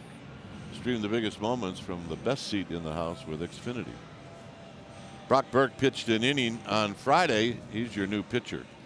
It's 1-1 here in the 6th.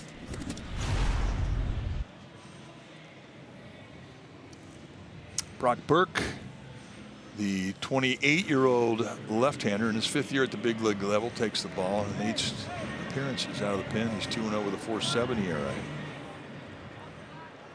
Got a mid to high 90s fastball. Slider changeup. Go get him. Facing David Villar. Fitzgerald's got a very, very large lead.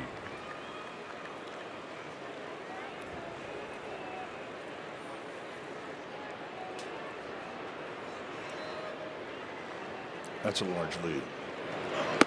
2-0. When you would take a lead like that, were you always either going first move to the bag or first move to second? I mean, Mostly back.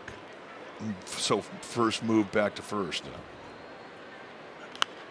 Villar with a healthy rip and a foul out of play. You just always think when you got a big lead like that you're just going to draw a throw. But that hasn't been the case with Fitzgerald. Not at least after the first 3 pitches thrown by Burke. Now they got it picked off. And the throw. And they got him. So that time a one-way lead to second. He was going on first move no matter what. Well, Shonwell did a great job, Mike, of charging this throw. And if he doesn't do that, they don't get him. Perfect execution.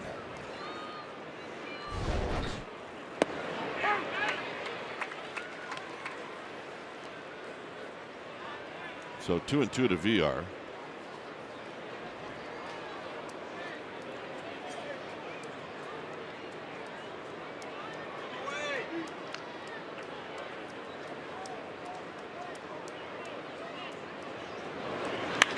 Hammers it to left for a base hit.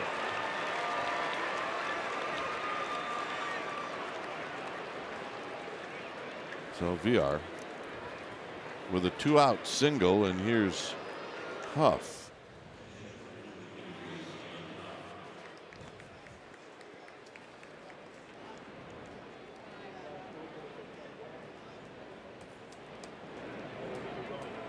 Huff a single and a strikeout against Kikuchi.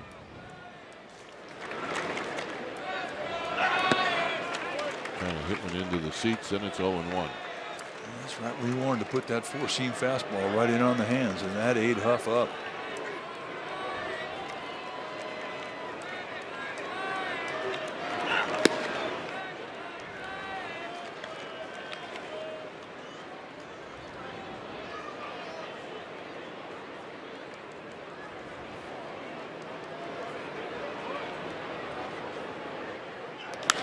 Huff hits a high fly ball, deep center field. Adele back at the wall. He leaps, and it is out of here. Called by first base umpire Mike Estabrook, and the Giants take the lead.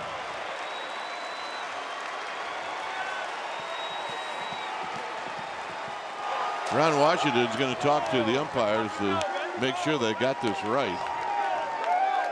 But Huff, who's got power, got into one.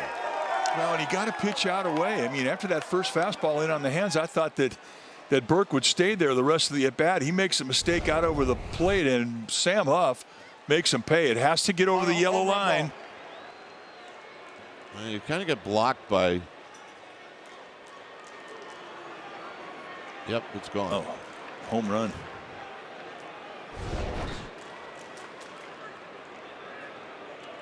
An Estabrook rule, I'm sure. I mean, be confirmed. Adele is such a good center fielder. You start to think that he's got a shot at leaping and catching that. After review, it has been confirmed. It is a home run.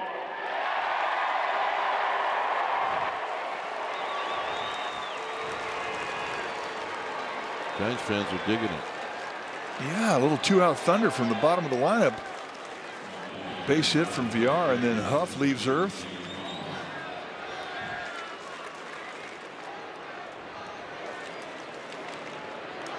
There's Ramos. Just got a note from an Angels fan that said Trout catches that. You can't argue with it. Only because we've seen him do it.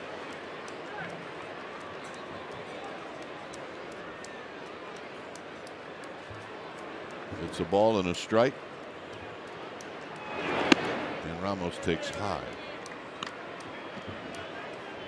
8 Parks. That's a home run.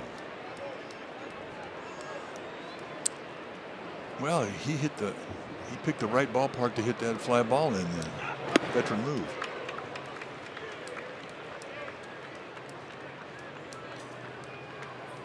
I mean, I don't think that's going to bother Huff at all, to be honest with you. No.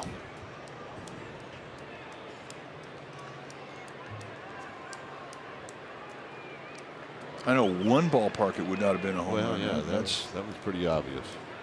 That's Oracle Park. To the backstop. A little anger behind that fastball. I like the number they throw at us where they say that's a home run in one ballpark. Yeah. Healthy swing and a foul. Straight back and out of play. It makes you smile.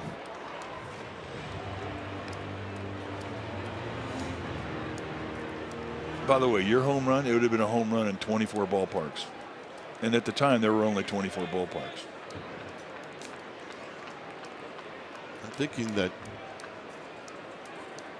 you may be off on that one, but it's okay. That's the story I'm going with, partner. Here's the payoff. And another foul out of play.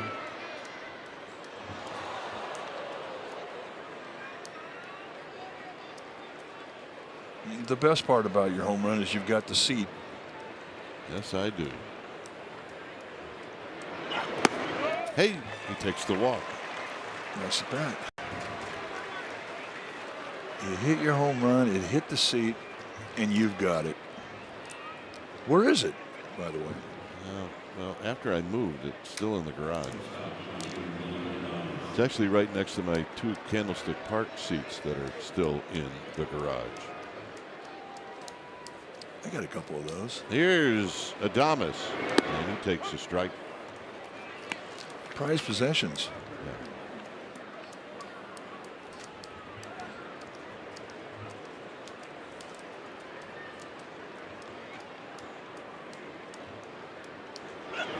Adames with a healthy swing.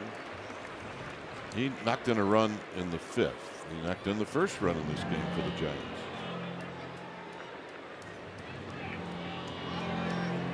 I got to believe that Willy Adames is thinking about the next 4 days too. Giants come back and play a 4-game set against Milwaukee Brewers, where Adames was last year. That ought to be an emotional series for him.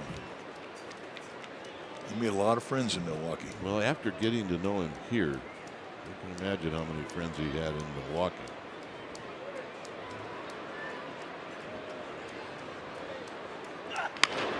And that's foul. And as you know, Mike, I'm a little biased.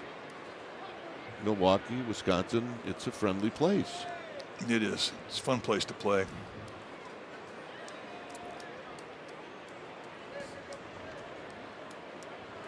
One and two. And another foul.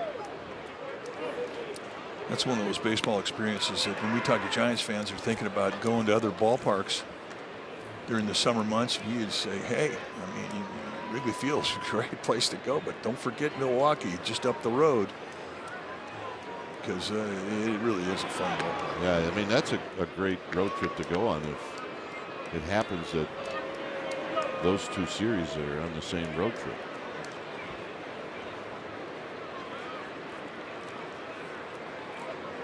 Way outside, it's 2 and 2.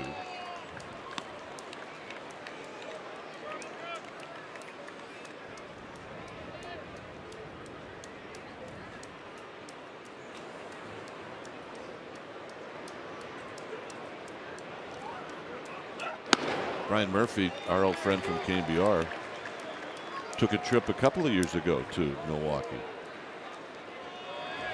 And he said, my, was I surprised at how good a time I had. Yeah, it's incredible.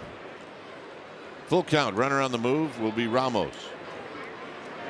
Swing and a miss. He got him. The home run by Huff gives the Giants a 2-run lead. And when it leaves the yard, it is, what do you think? Bye-bye, baby. Giants lead 3-1.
Well, Patrick Bailey headband presented by Bank of America. Well, that's going to happen this next homestand. The Texas Rangers coming to the ballpark for a 3-gamer Friday, Saturday, Sunday. And Sunday is when you can get it done. Go to sfgiants.com/promotions. Very well done. Here's Rengifo. And the 1-0 delivery. Here's a strike. He's used that breaking ball very well. Well, both of them. I mean, that slider's been great, but he's also stolen a lot of strikes with that curveball. Rengifo has been the victim of that curveball in every at-bat that he's had against Verlander. Well, at this point in Verlander's career, I mean, he's got a lot of things he can do with the ball. It's not a guy that you can just really sit on one pitch with. And over the years, in as many years as he's done this, he is not a stranger to the 6th inning. No, he is not. It's 2-2.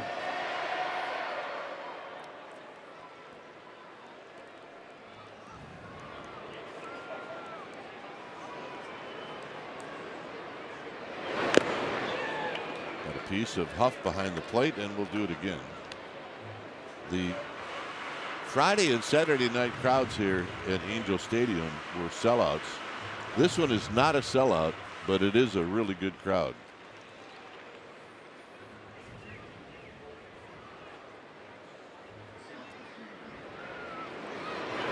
Another foul.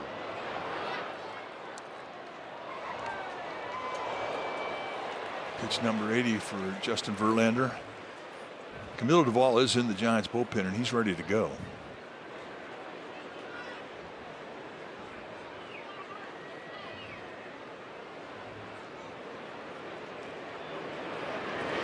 Foul back.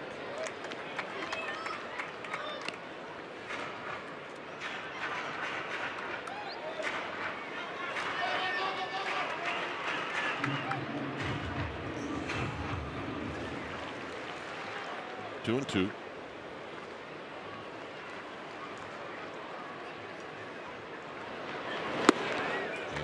ball 3.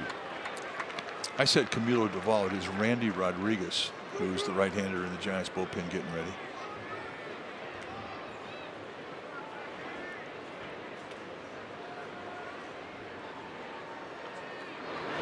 Out of play.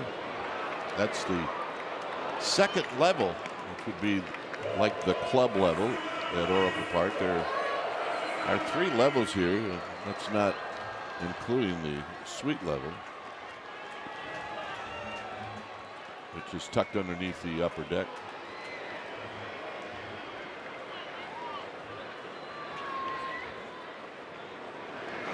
Line drive center field, coming in and sliding, and he made the catch.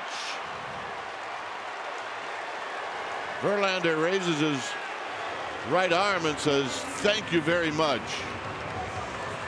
Well, a 3-2 count. He's got a 2-run lead. He's got to make Renifo swing the bat, and this is a bullet right straight, dead center. And look at the jump and the straight line to the ball. And for Jung-Hoo Lee, it had to be perfect for him to give him a shot to catch that low backhander. And look at the reaction from Verlander, digging it, and that allows him to stay in the game.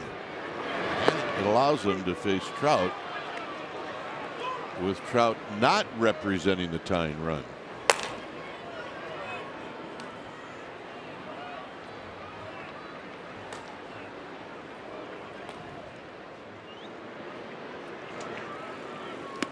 Back-to-back breaking balls, and it's 0-2. Trout is thinking that he's going to see some fastballs, and he hasn't in this at bat.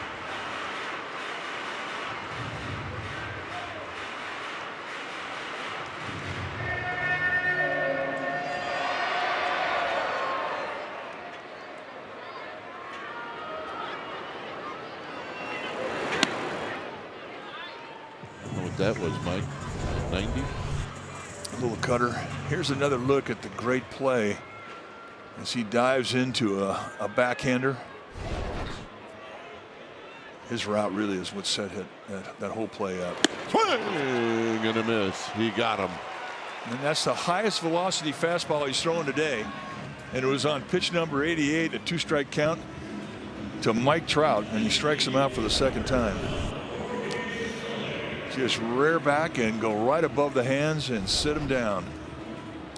It's also the 13th time that Verlander has struck out Mike Trout in his career. Here's Soler. He's bent back, and it's 1-0.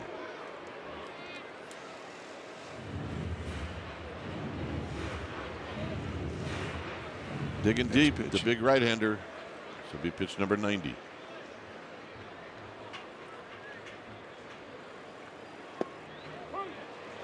Telling you, that has been a good pitch today. Well, you could see how freshened up he is after Huff hit that 2-run homer and gave him a lead.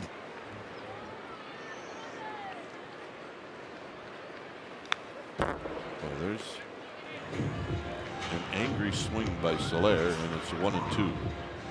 You can keep climbing the ladder on him. You can go right back upstairs across the letters. Bounce a slider on home plate. I mean, you don't have to throw a strike here. He's going to swing.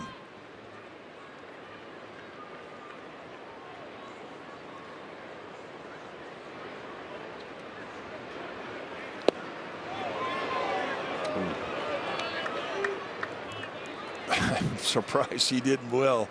That was too close to take. He got away with one there. Wow. That could have been a strike.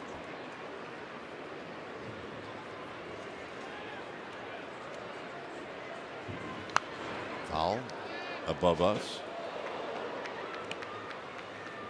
This is kind of like the old days where we are definitely in foul ball territory here. If Alma Lynch were here, she'd have been hit twice already. God forbid. Don't hurt our little Alma. 2-2 pitch. Another foul off the screen.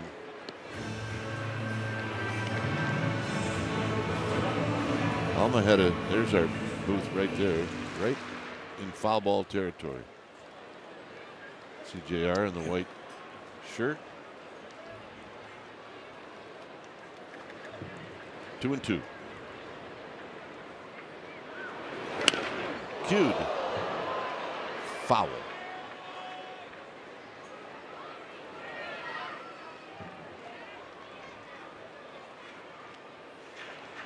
New lumber for Jorge Soler. Here it comes. Gone are the days where a hitter could walk back all the way into the dugout, take his time choosing new lumber. He can go back and put some stickum on the bat, but bat boys now are ready to go with your backup bat in case yours gets broken.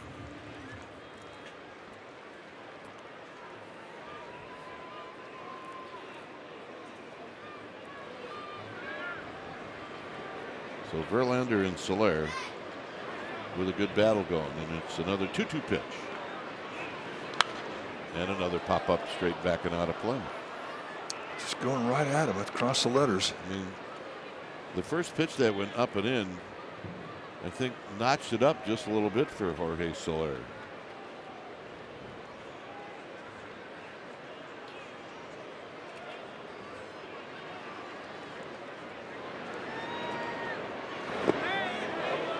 No swing, and it's 3-2. That was his chance to go out of the strike zone down, and he didn't get him to bite. This will be the last guy he faces, no matter what. And it'll be pitch number 98. Here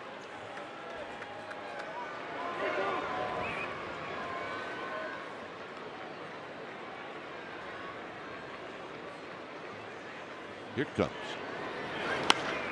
High fly ball in the park to left. Verlander walking off the mound, very pleased with that outcome, and so are the Giants. They lead 3-1.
All right, let's check out our game summary brought to you by Toyota. So we had a start for Justin Verlander, who was very good. Kikuchi, yeah, he was pretty good as well. Neto's got a home run, or Neto, I beg your pardon. And the big home run in this game for the Giants, Sam Huff with his first ever in a Giants uniform, a 2-run home run, and that gave the Giants a 3-1 lead. You see the numbers for Verlander, just 2 hits allowed. When it's time for a change, think Speedy Oil Change and Auto Service. Your trusted oil change, brake, and repair experts. Ian Anderson is your new pitcher. Anderson, 26-year-old right-hander, in his 3rd year at the big league level, former first-round pick by the Braves back in 2016. 6'3", 180-pounder.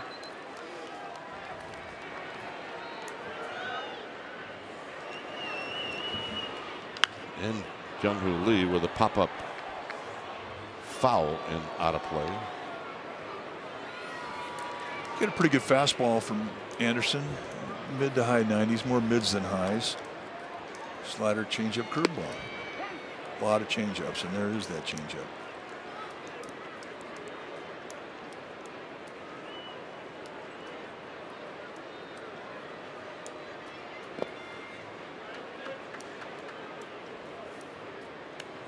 Verlander had a little chat with Logan Webb. A couple of aces talking shop. Verlander was outstanding today.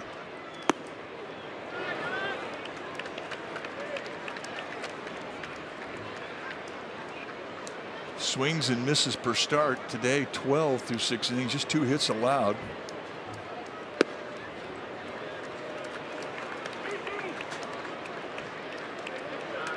Walks, 6 strikeouts, just dealt. He really only had the 1 inning where he really had to dig deep, and that was the 4th.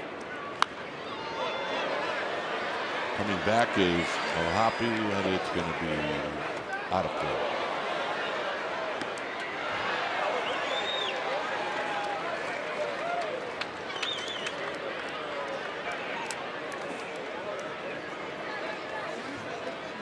A red A2000. They didn't have those when we were playing. No, you had one color for a glove, and it was brown. Go get them. It was actually the color of leather.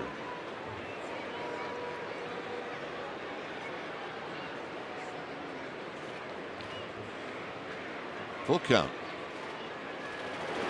Line drive down the right field line into that corner and foul.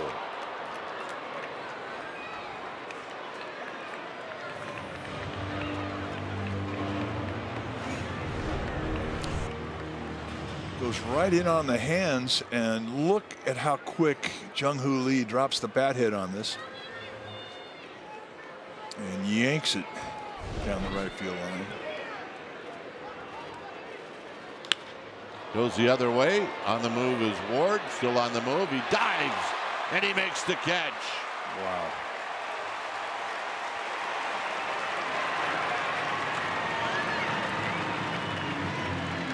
Nice play. Well, it really was. And I mean, this ball was slicing away from him, too. There was nothing easy about this play. And again, a great route straight to where he thinks it's going to be. And then he lays out for it, a high backhander. I think you're and then a face plant. Did a little bit of a face plant. You're right. Ow. Yeah. That hurts me. And you're learning how to snowboard.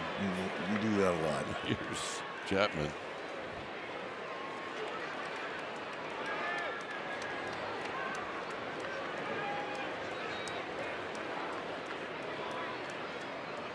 Chapman pops this one just short of this broadcast booth, and it's 0-1.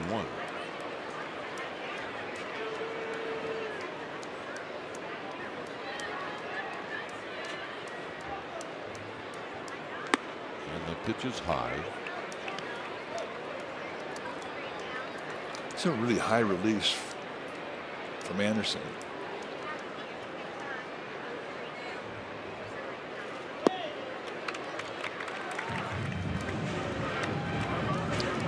That changeup, that really, all his specialty pitches, that's his bread and butter.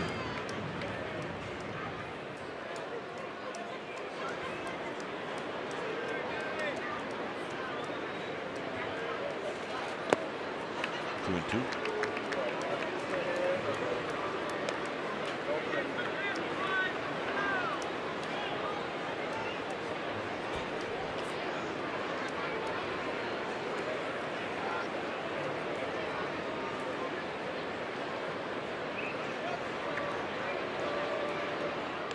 Chopper to third. And Rengifo's got it on the big hop. And he throws him out.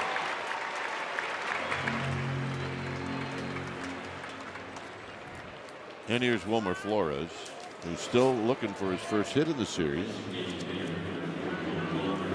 Wilmer today had a hit taken away from him in the second inning by Neto at short, and then he struck out the next 2 times up. 2 outs, nobody on. And it's a little low.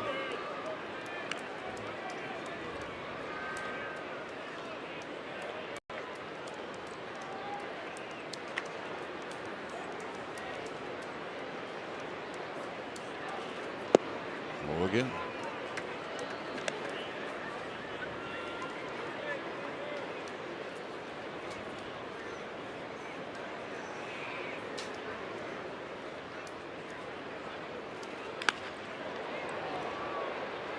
Down the left field line, foul. Anderson, the third Angels pitcher.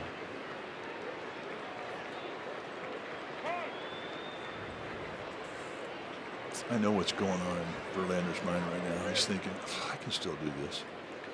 In his 20th year, and he was good today. With everything. And I think today what he did especially well was pitch with the fastball.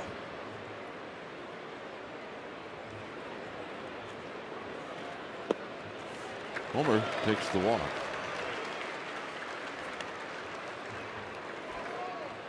So Matos is going to hit.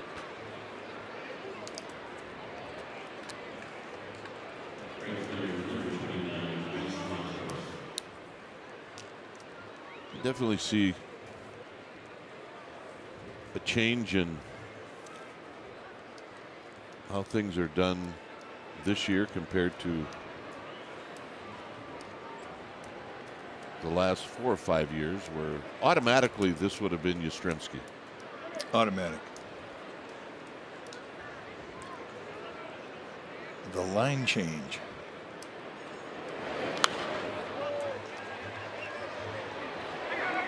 Oh, Hoppy, but it's the first baseman, Sean Noel, who comes in and makes the catch to end the inning. Bottom of the 7th coming up.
Starters this series, Mike, take over.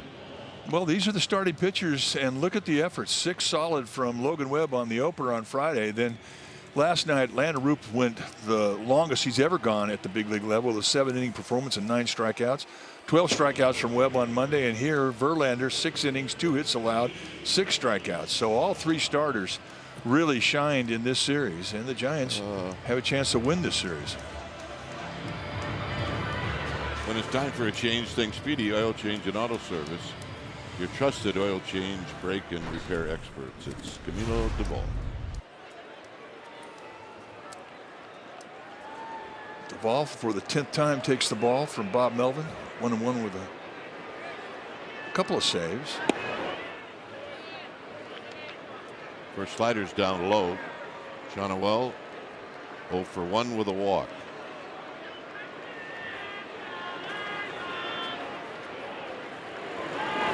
Walks were a problem for Duvall back home. So it would be wise if he got into the strike zone pretty quick.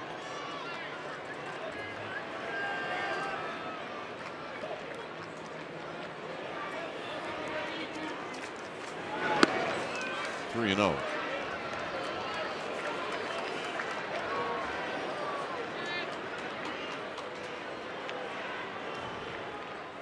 Oh, Hoppy to follow.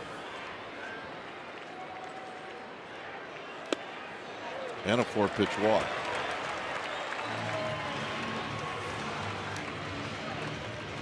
And just like that, he'll face the tie and run.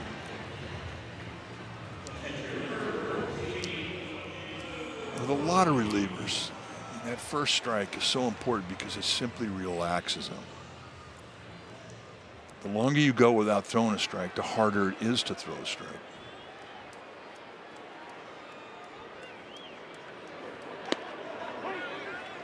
Outside corner. And then that was a quality strike. Corner strike with 97 miles per hour behind it.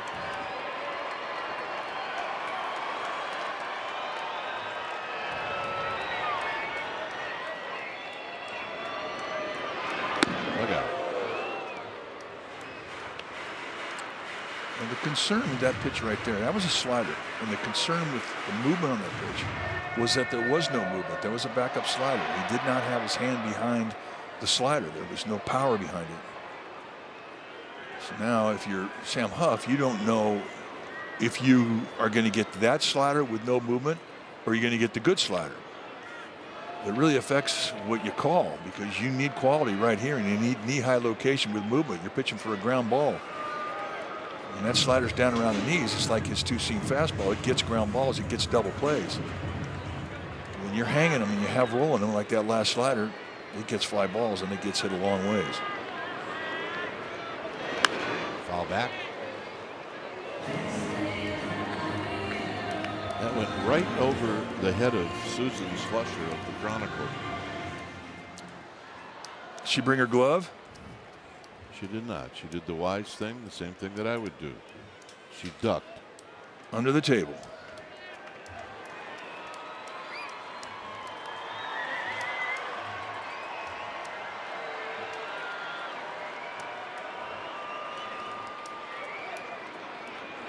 Got him.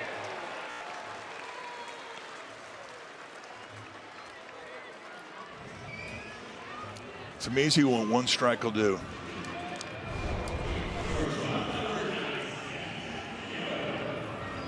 And that is 96 with Sink. And he just threw a fastball by a good fastball hitter.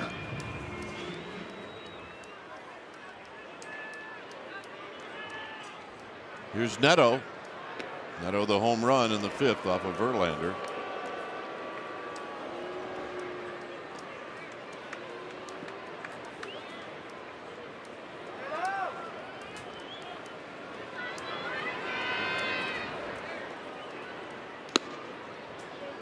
Just a shade high, and it's 1-0.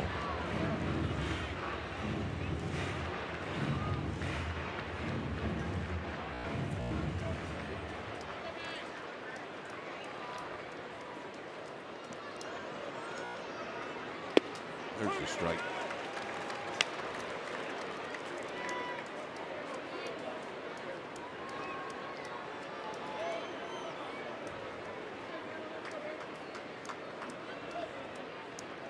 Shonwell, the runner at first.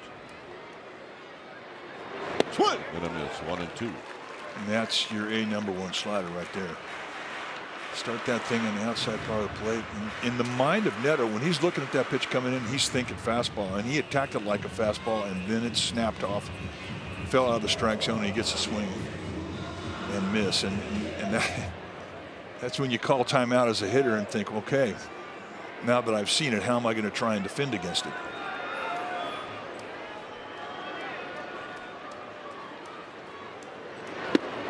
And tight.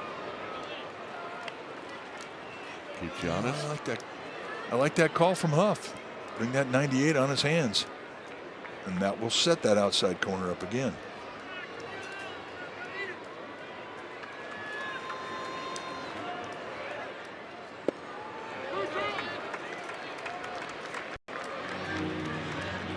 There was that slider that you really can't explain that movement. It wasn't the movement that he wanted. He wanted that movement that went to the outside part of the plate. 3-2. On the ground to third. Chapman. Fitzgerald. VR. Double play.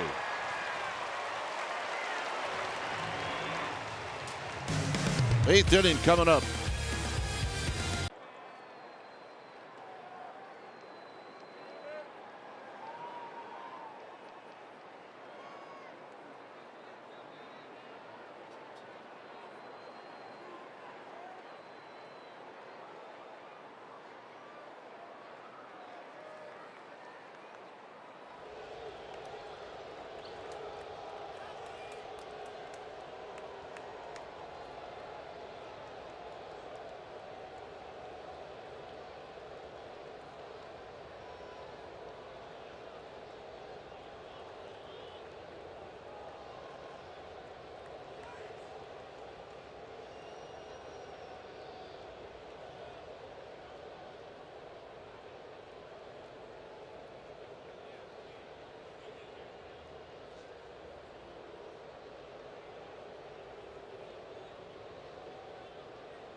All right, time now for the play of the day presented by your California Ford dealers. 39 years ago today in 1986, the great Vida Blue recorded his 200th career win by pitching 5 scoreless innings against the Padres at Candlestick Park.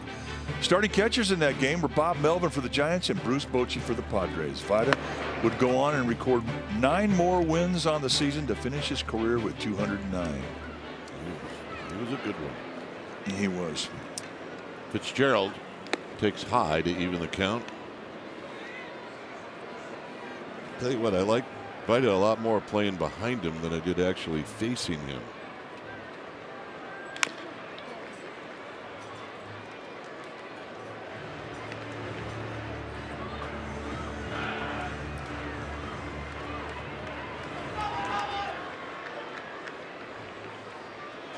One and two. Fitzgerald picked up a hit in the 4th inning and then drew a walk in the 6th. Look out. It's 2-2.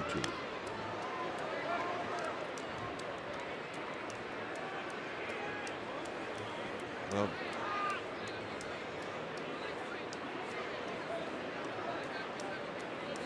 my friend Danny let me know what I did against Vida lifetime. 2 for 9, 4 strikeouts, and he hit you one time. Do you remember where he hit you? I don't. It could not have been a fastball, otherwise I would have remembered it. Yeah. And he was His hard fastball would leave a bruise. He was hard to stay in there against if you were a left-handed hitter. There's a walk.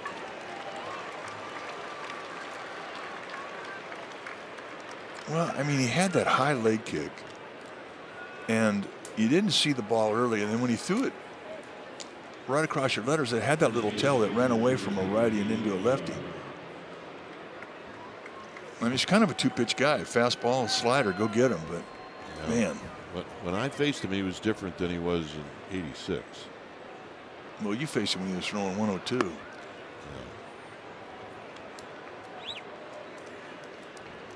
VR hit a line drive into left field for a base hit in the 6th.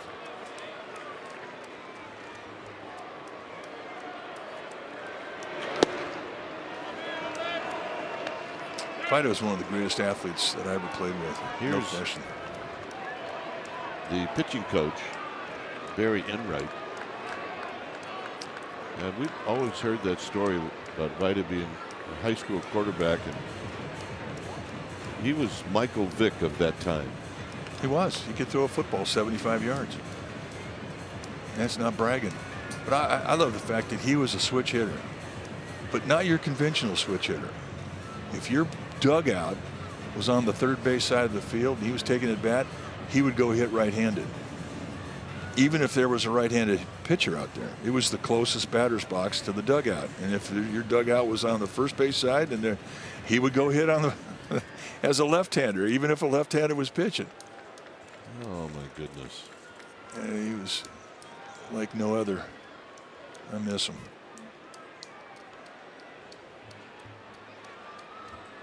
Two and 0 to VR. See if he gets something to hit. He should.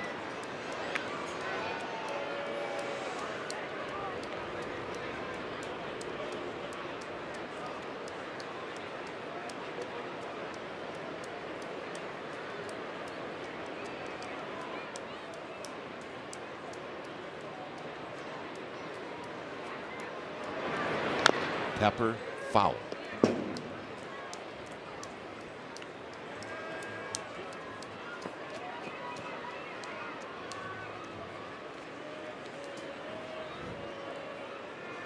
On deck is Sam Huff.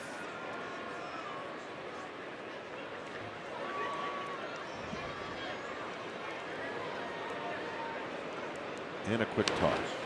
A little closer than you'd like.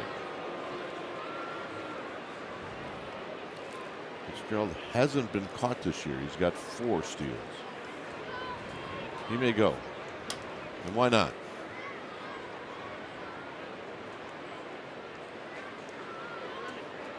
He goes. So we're going to Tapper foul. And he had that stolen.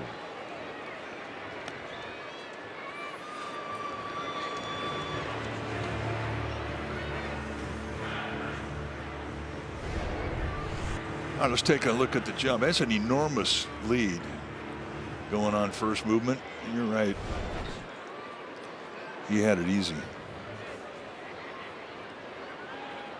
See if he goes again. We'll let you know. He does not. And it's low.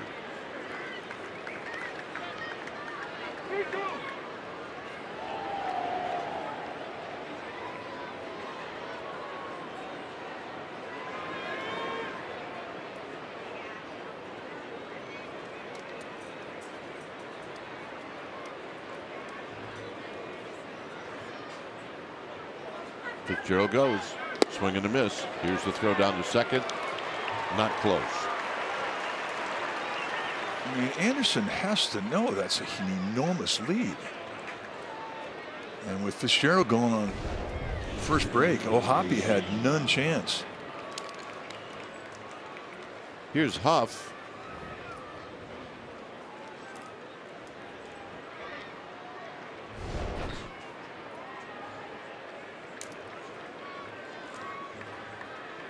Huff a home run in the 6th, a single in the 3rd.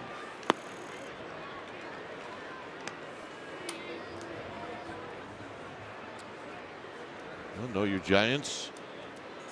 His father was drafted by the Giants in 1976. Give me an avocado toast with an egg. I'd go for that. Foul back, and he liked Ken Griffey Jr. and Buster Posey. So did we. 2 guys hard not to like.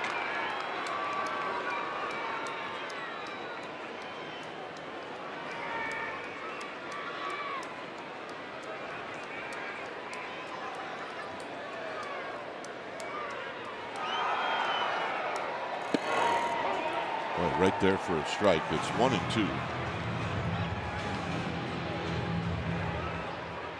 Elliot Ramos is on deck. We're in the 8th.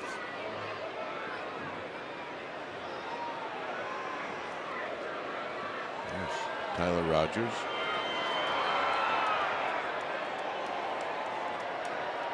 Huff up and in. 2-2.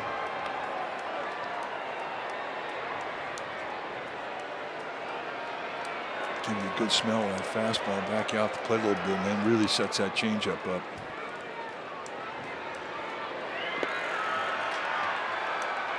This was the home run that gave the Giants and Verlander the lead. Fastball, they wanted an inside target. It leaks out over the plate, and Huff said, "That's where I like it."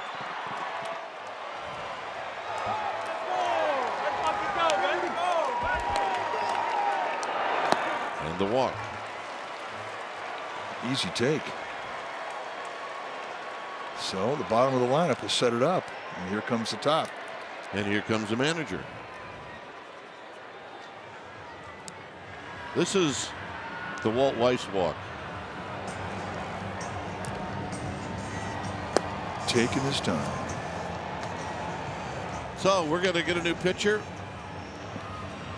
And we're going to take a break. And we'll be back right after this.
Let's check out our upcoming schedule. It's brought to you by Cache Creek Casino Resort. Giants conclude their 10-game road trip today, and they head back home tonight. Tomorrow, they open up a 4-game series against the Milwaukee Brewers, and then a weekend series with the Texas Rangers, highlighted by Brandon Crawford Day on Saturday. Remember to catch pregame live a half hour before every game, and join us, if you will, right here in NBC Sports Bay Area.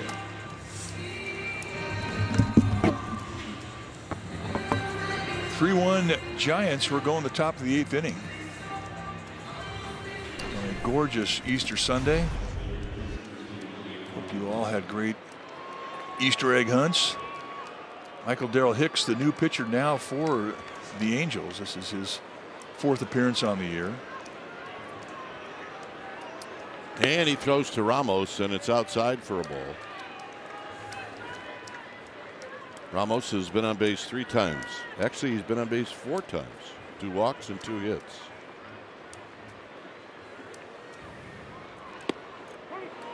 Didn't have to be. Darrell Hicks is a rookie. He's 27 years old. Mid-90s fastball, slider, cutter.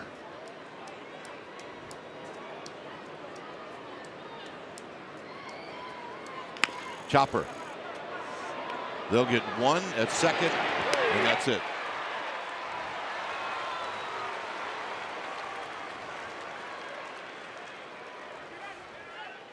So that'll allow Adames to hit.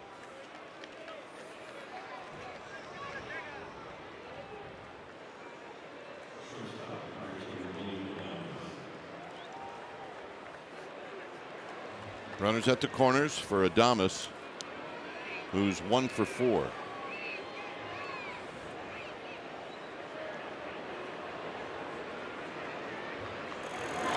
Lines this one, center field, base hit.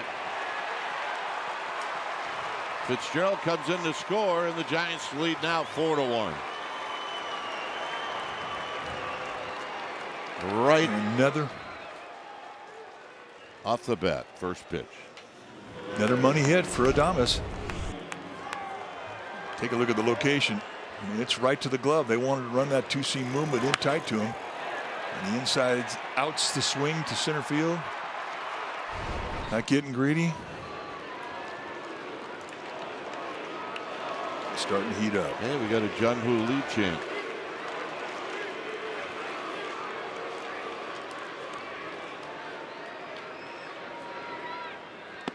Up high, 1-0. Jung-Hoo Lee's had a great road trip. A great year, period.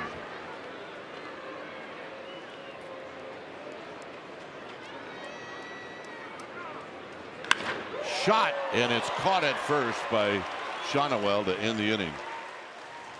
Giants pick up a run. It's 4-1.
All right, here's our Grayton leaderboard.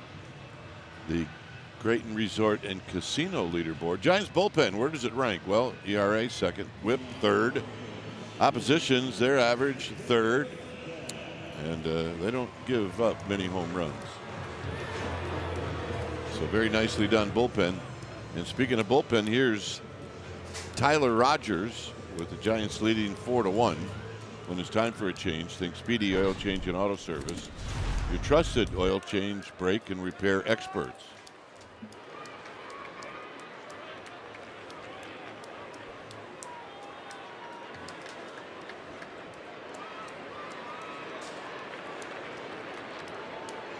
Here's Adele, who takes high. 1 ball and no strikes.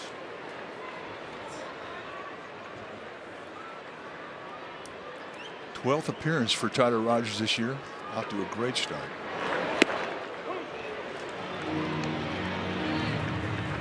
First thing he usually tries to do when he comes in is establish the outside strike like he just did. Down low. Once he gets that confirmation that the outside corner is going to be his, then he can work both sides of the plate.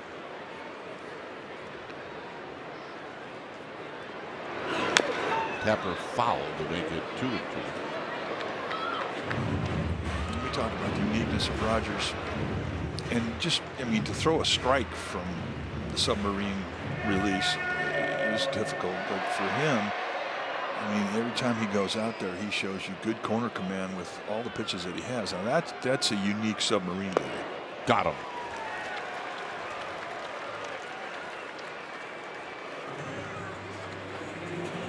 One out. Here's Anderson. Floats it up there at 73, and Jo Adell just cannot stay back.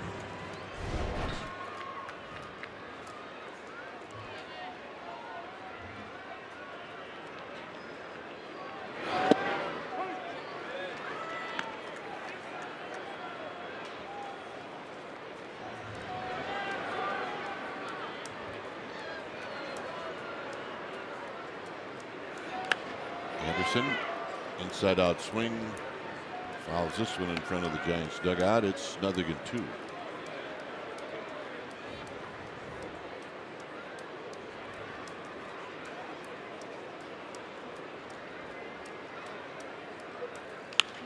Into center field. That'll be a base hit.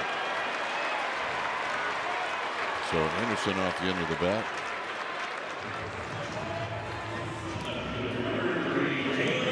I feel like I'm in a submarine. We're about to go underwater. I hear that noise coming out of your booth.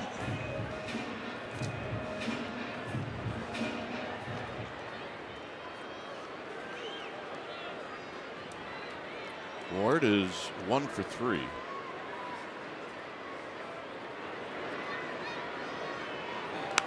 And he fouls this one out of play.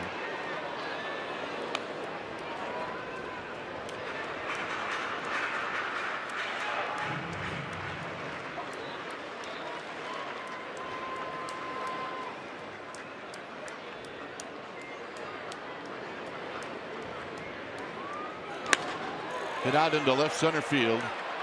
Lee got a good jump, and he'll get there easily. 2 outs.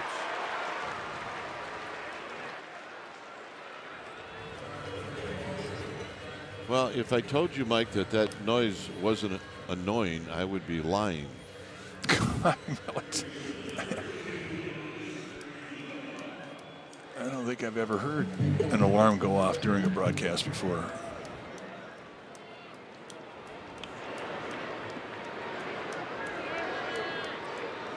Nifo is 0 for 3. And he takes a strike.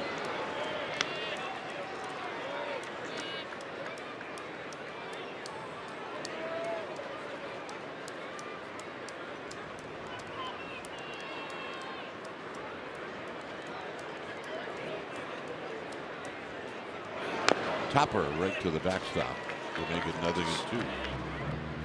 Just pounding the knee-high strike location.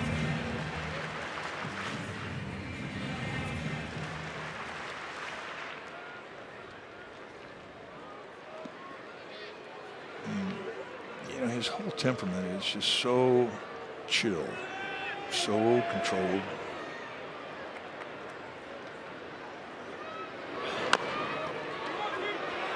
Rogers will flip it high, and they got him. So VR stayed on the bag, and that's going to end the inning. Bottom of the 8th coming up.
Well, right after the game, it's Toyota Giants post-game live. Laura Britch on Estes.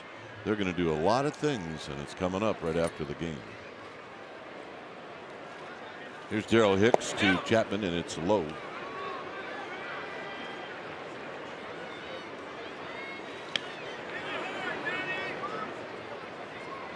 Chapman's been on base twice. He's walked twice. 2 balls and no strikes.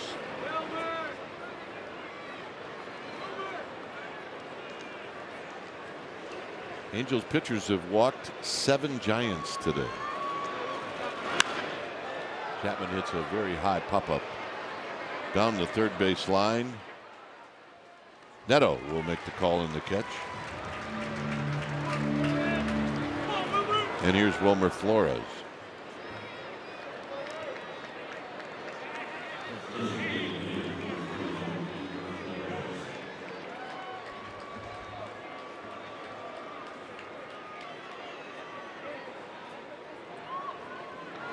Wilmer 0 for 3 with a walk.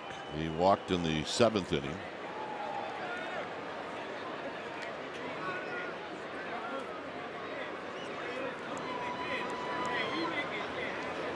Swing and a miss. No balls and 1 strike.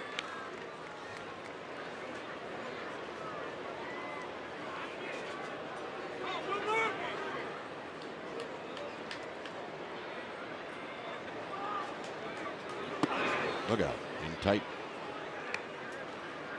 Giants will be home tomorrow. Well, they'll actually be home tonight, but they will play tomorrow at Oracle Park. So come on out. Foul out of play. This one headed to the upper deck.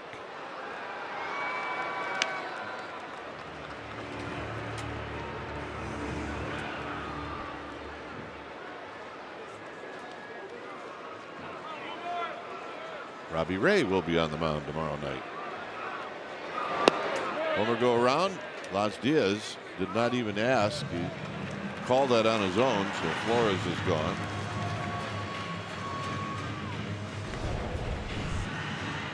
So let's see. Wilmer could have.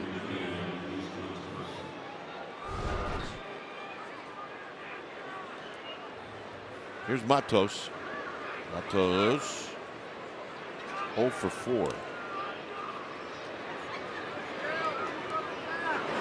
Matos needs a hit. A ground ball, 2 pop-ups, and a strikeout.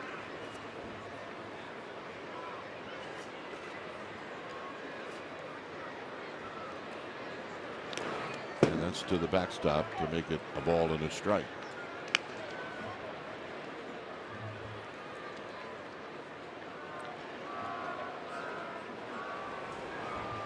Ryan Walker in the bullpen for the Giants.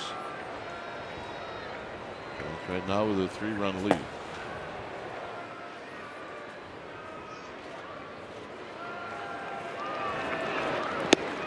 And Matos goes around. Luis Matos needs a hit. One of the toughest jobs in baseball is to be a bench player when you're not getting consistent starts. When you're not getting hits, it's hard to get back on track because you're not getting the playing time. Chopper. Neto on the move. Throws him out. Giants go quietly here in the 9th. Trout will lead things off, followed by Soler, and then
Giants with a 4-1 lead here in the bottom of the ninth. Ryan Walker comes in to pitch.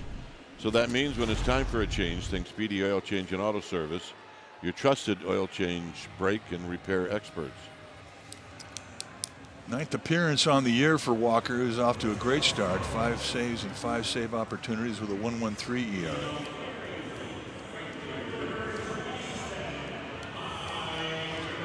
So here's Trout to lead things off.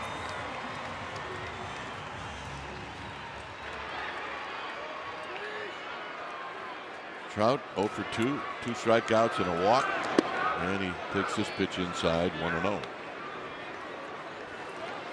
Thing about Walker is how quick he works in the ninth. He does not wait around. He worked so quick in the game last night that Matt Chapman didn't get time to set up at third.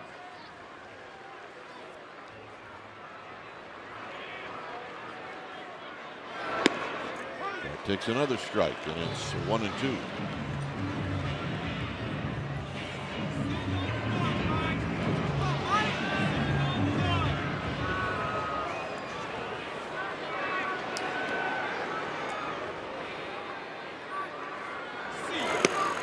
Way outside. It was Trout off of Walker that hit a ball to the warning track in the ninth inning last night. That was caught in a 1-run game. And we all thought it was out of here, off the crack of the bat. It's a good pitch. And now he's going to have to get after him. You got a 3-run lead. You do not want to give up any walks. Make him swing the bat.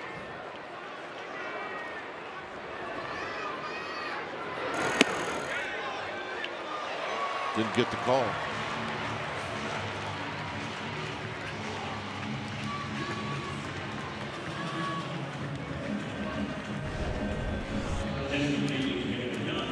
He goes with another breaking ball on a 3-2 count.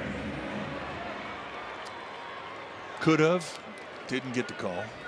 But now in your mind with the 3-run lead, you don't even worry about the guy at first base. Doesn't exist.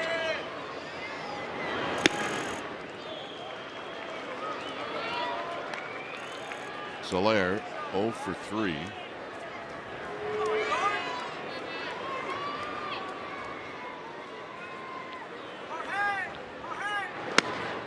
There's a strike.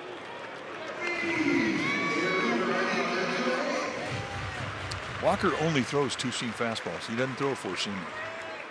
So he has movement that will get ground balls, that will get double plays. That's a base hit into left field. Trout will stop at second, and all of a sudden, the tying run is coming up. It's not the hit that bothers you, it's the walk.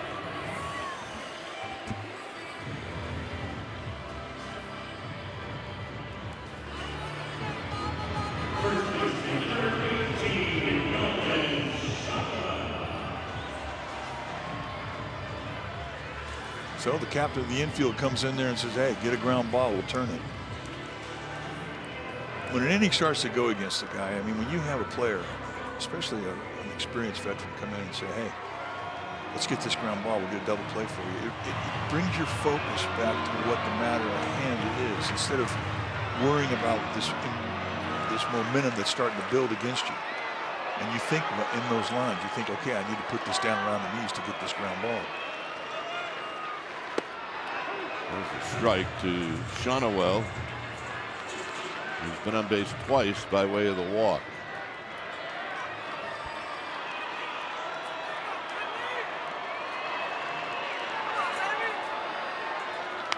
Out of play, 0-2.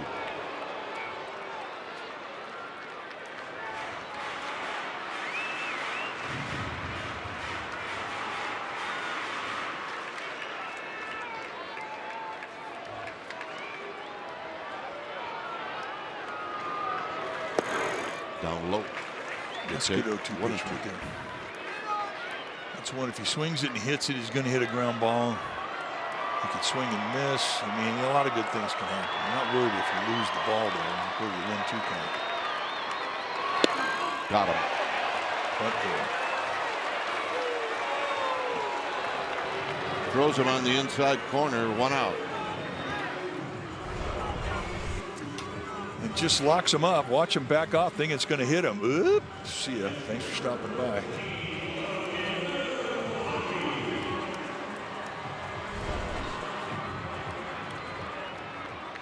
Here's O'Hoppe.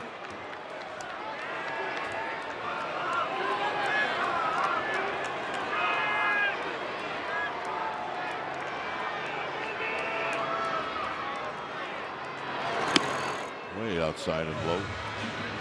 I mean, he's had some enormous misses with his breaking ball. Man, Huff's thinking, gee, please don't throw that again. He's had to go way wide to his right 3 times.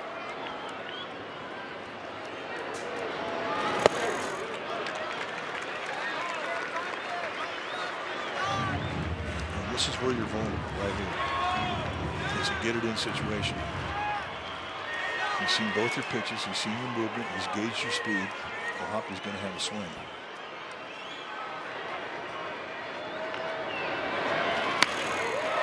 And a base hit into left field. This is going to load the bases.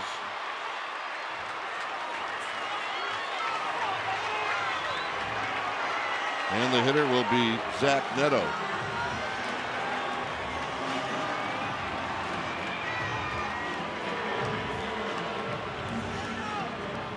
Neto hit a home run off of Verlander in the 5th.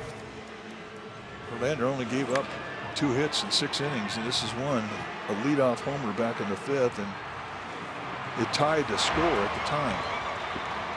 And this little girl who became a Neto fan before the game was cheering the loudest of anybody here. Over 36,000 in attendance today. Lou Trevino getting a red alert.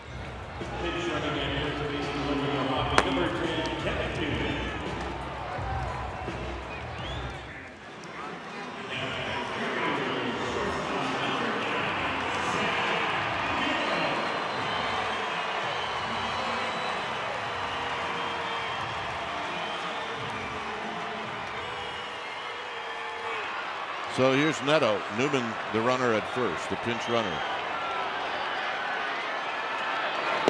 And a strike. And that's his best fastball yet. That was 97-mile-an-hour sink. His highest velocity and really a good location with it.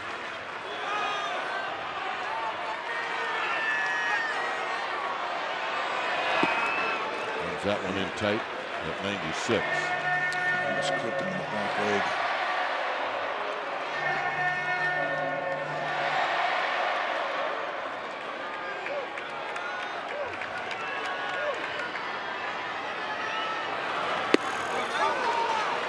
Be looking for a breaking ball. I agree with you, man. He stayed 2 fastballs right through the strike zone.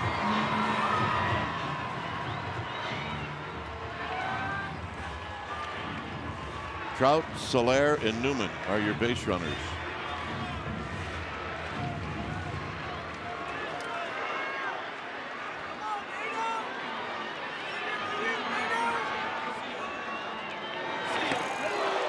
Hit him. Unbelievable. And he had nowhere to go. Total heat seeker, and I think it got him on the arm. The right arm.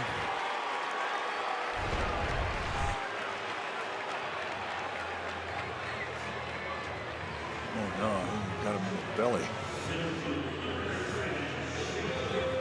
Yep. Well, that puts the tying run at second base. Now your runners are Soler, Newman, and Neto, and the hitter is Joe Adell.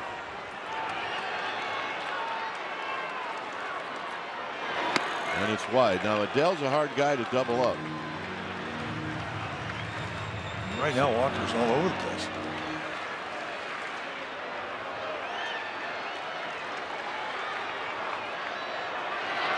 Swing and a foul. It's a ball and a strike.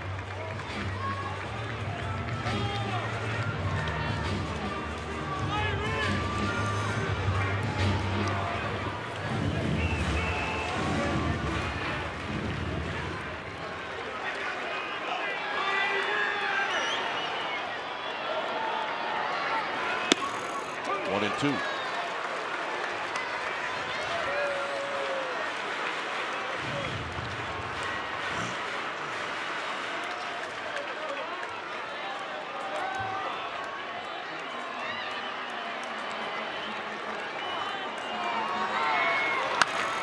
Foul.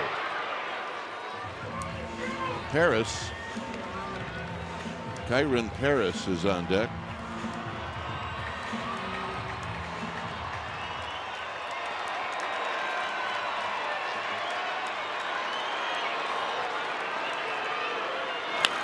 Line drive, fair down the left field line. It's going to tie the game. They're going to wave him in. Here's the throw home, and not in time. And this game is over. Unbelievable.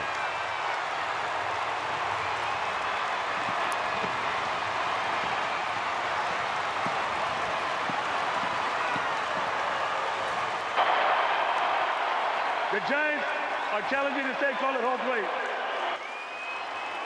Well, the Giants are going to challenge with absolutely nothing to lose here. And here comes the play. And they're not going to win it.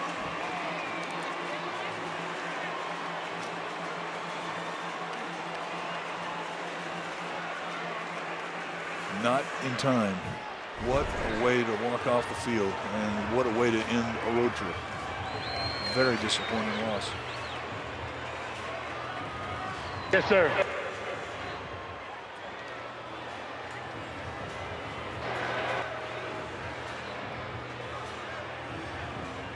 Giants are now walking After off the review, field.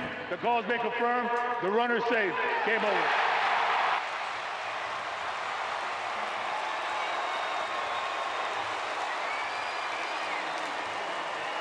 So the Giants end up with a 5-5 road trip, and certainly with a 3-run lead in the 9th, you figure it would be better than that. But that's how it goes, as they drop this one by a final of 5-4. So thanks for joining us. Stay tuned. Toyota Giants postgame live. That's going to start right now.